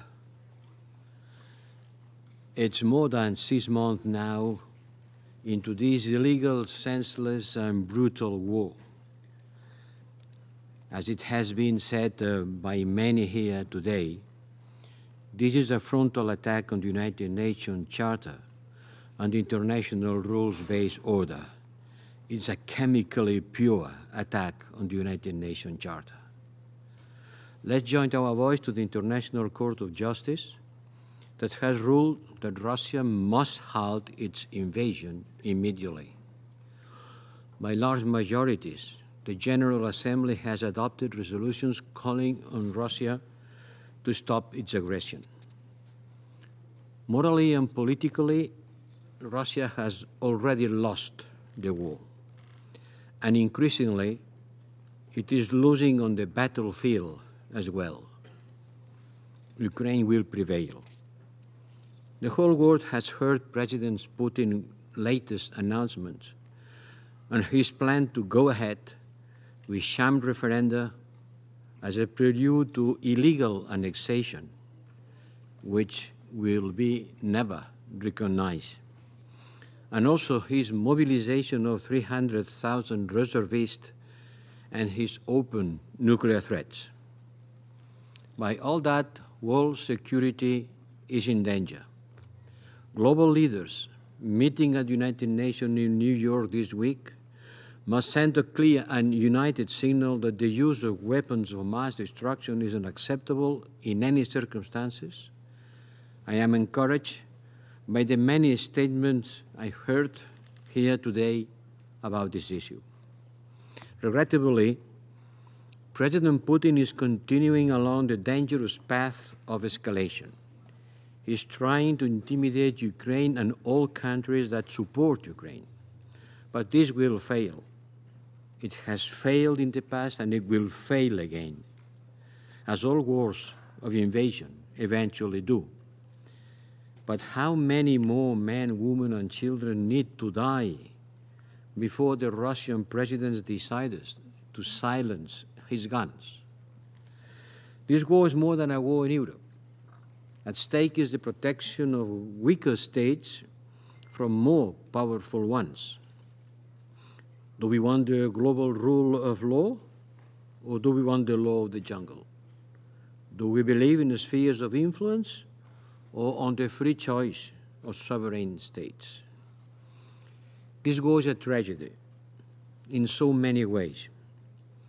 In addition to the terrible casualties and the destruction caused in Ukraine, Russia is dragging the world into an economic recession and a global food crisis. As the European Union, we do what we can to counter this fallout. Our support for global food security amounts to more than 7.7 billion until 2024. We support the Black Sea Grain Initiative facilitated by the Secretary General and Turkey. Together with our European Union solidarity lanes, this has helped to lower global food crisis, but unhappily not to cancel it. 2/3 of the Ukraine grain exported this way goes to those countries that need it most, not to the Europeans. The core issue today is accountability. Russian armed forces have been terrorizing civilian populations and are committing countless unspeakable crimes: mass murder, destruction, rape, and forced migration. All victims of Russian aggression deserve justice and reparation. We have seen the recent images from the massacres in Izium follow the pattern we saw in Bucha and elsewhere. As Russian troops are expelled, we discover the true horrors of the occupation. As President Zelensky said in the General Assembly yesterday, where there have been crimes, there must be justice. Otherwise, peace will not be possible. We will do whatever it takes to ensure accountability. We rely on the International Criminal Court and on the Ukrainian authorities. We are supporting the ICC financially and technically, and assisting the Office of the Ukrainian Prosecutor General by providing training, expertise, and equipment, including on collective evidence. Madam President, ensuring accountability is the responsibility of all of us. We owe this not only to the victims, but also to the next generation, to the future of Ukraine. Because fighting impunity today will contribute to a more secure and just future for all. Thank you. Je remercie Son Excellence M. Borrell Fonteles de sa déclaration. Il n'y a plus d'oratrices ou d'orateurs inscrits. La séance est levée.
referenda in various parts of Ukraine, which will be shared with associated West, which means that Russia will then be able to claim those territories are its own, which then means that it can then say that Ukraine is attacking Russian sovereign territory, and then if it takes face value, that means he can use whatever weapons he has at his disposal to defend and to create a protective defense of his own land. It's very worrying.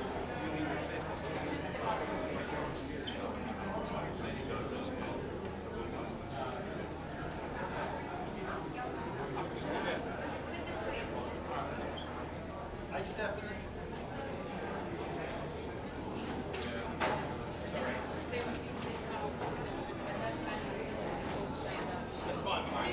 In the middle of a line, we mustn't stand up for this line.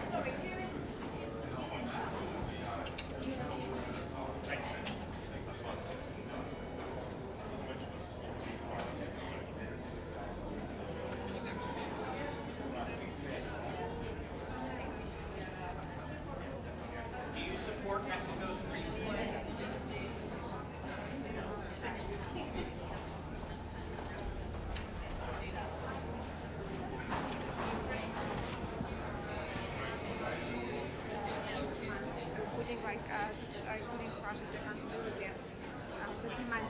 During your speech? Well, I think the United Nations as an organization is making an important contribution to resolving problems created by the Russian aggression against Ukraine. And of course, the Black Sea grain corridor is the most evident example of it. The issue where we are still having a discussion, not with the United Nations as an organization, but with some of its members, is the creation of the special tribunal for the crime of aggression. But this is mostly, predominantly a discussion between us and the International Criminal Court, how to strike a balance between the mandate of the ICC and the need to bring Russia to account for the crime of aggression. I want everyone to understand one simple thing. Even we do not put in question the integrity of ICC and its willingness to deliver justice, but for legal reasons, it's not feasible to try Russia for the crime of aggression at the ICC. This is the only reason why we are pursuing a different solution. If we have to choose between the ICC and justice, we have to choose justice and find a format which will allow us to try Russia for the crime of aggression. I'm going to see Karim Khan in a couple of minutes. We engage constructively with them and other countries to find a solution. What do you think of Mexico's proposal? Why is no one meeting with the Russians? I'm going to see Mexican foreign minister in the afternoon, and we will discuss the proposal. You mentioned the NATO. You mentioned that you're waiting also to enjoy NATO. I think NATO is now willing to join Ukraine. Why is no one meeting with the Russians this week? Or why aren't you? President Putin made it clear. He wants to hold shame referendums. He announced mobilization. He threatened the world with nuclear weapons. Minister Lavrov today was very outspoken, and he reiterated all the propaganda, all the positions of President Putin. So why seeing them? Their position is clear. They chose war. They're not seeking peace. They want to continue with war. They will pay for it. Does that apply to all the diplomats? Sorry. Thank you so much.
okay? That okay? Good morning. I've just addressed the United Nations Security Council for one of its most important meetings this year. We live in a dangerous world.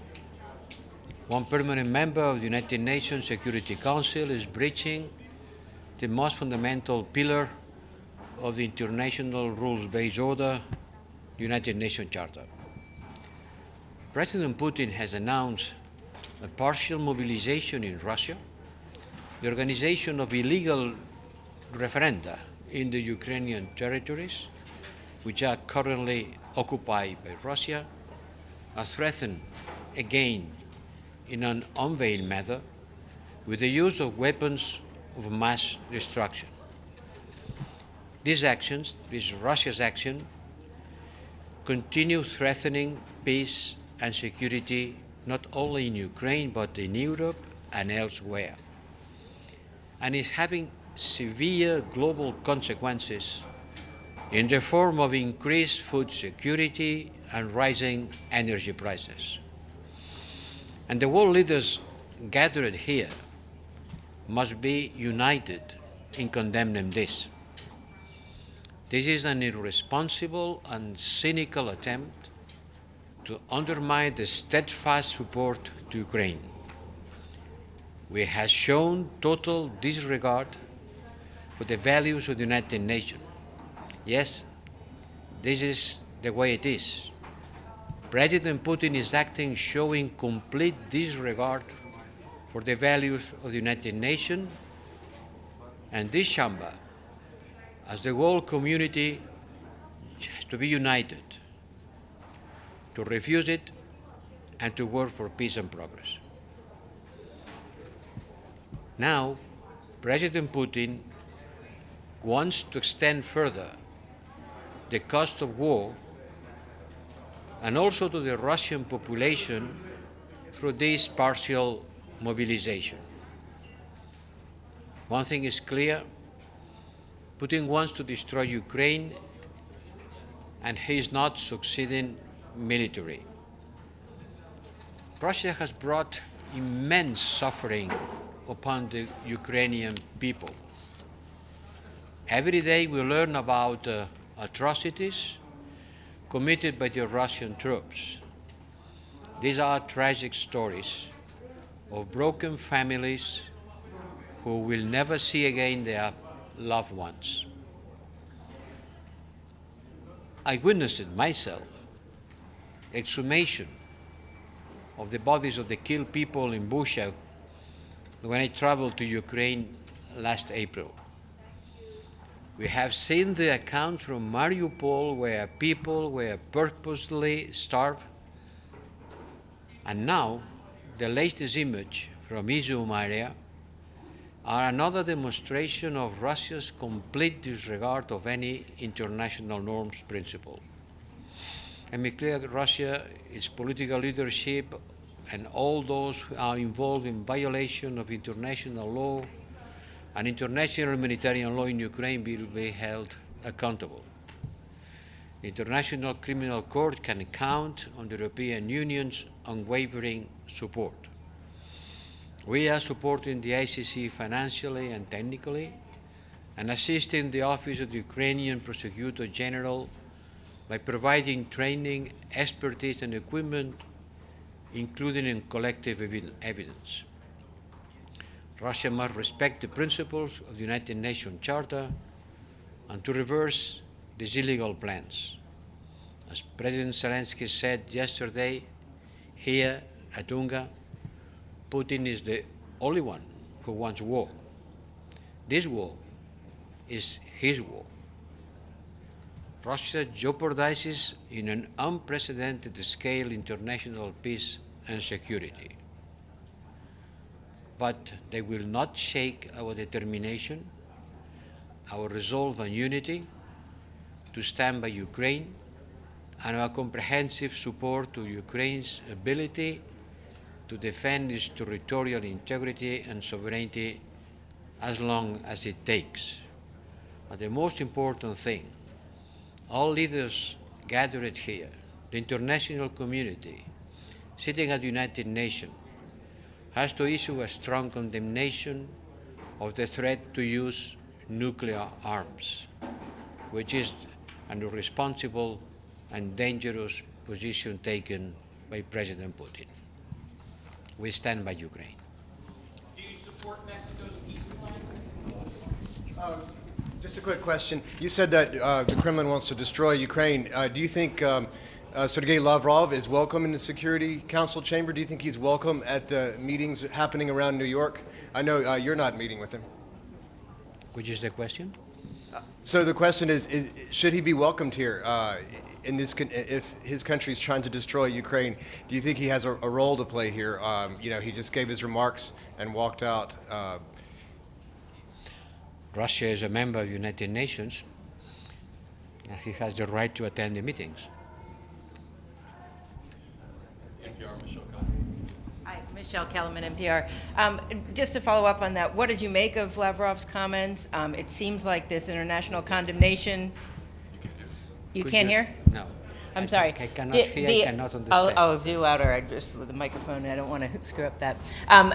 What do you make of Lavrov's comments? And it seems like international condemnation doesn't move the Russians. Is there anything concrete that the EU is going to do about these annexation plans? Concrete? You mean concrete? Yeah.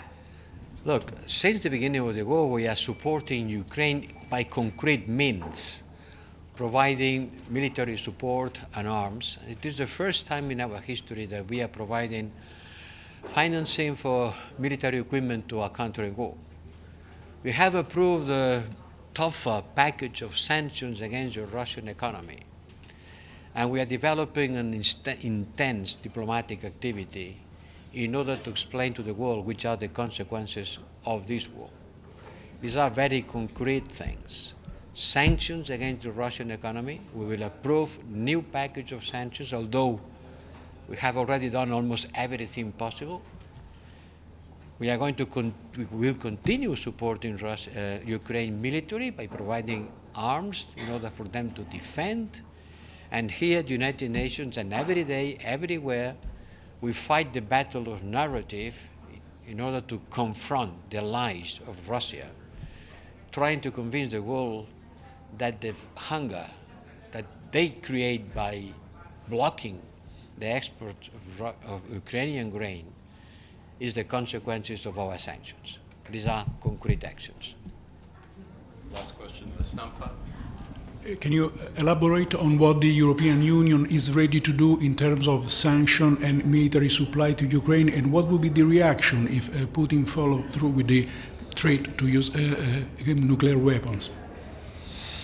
Look, we know that Putin is being pushed to the corner by the success of the Ukrainian military and their counteroffensive.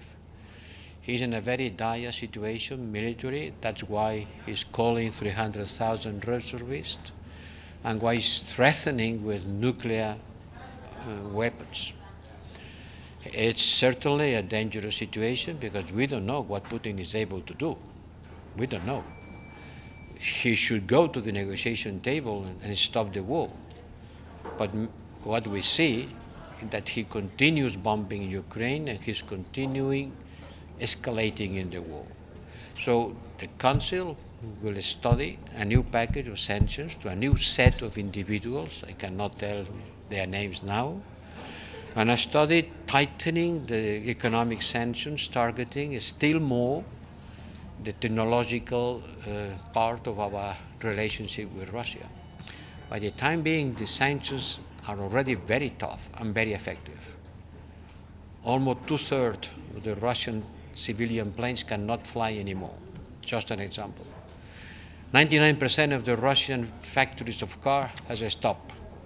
45% of all technological components come from Europe, and they have stopped also. We have to continue stubbornly, relentless, continue. This is not the moment to weaken our support to Ukraine. This is the moment to continue supporting Ukraine militarily, economically, and diplomatically.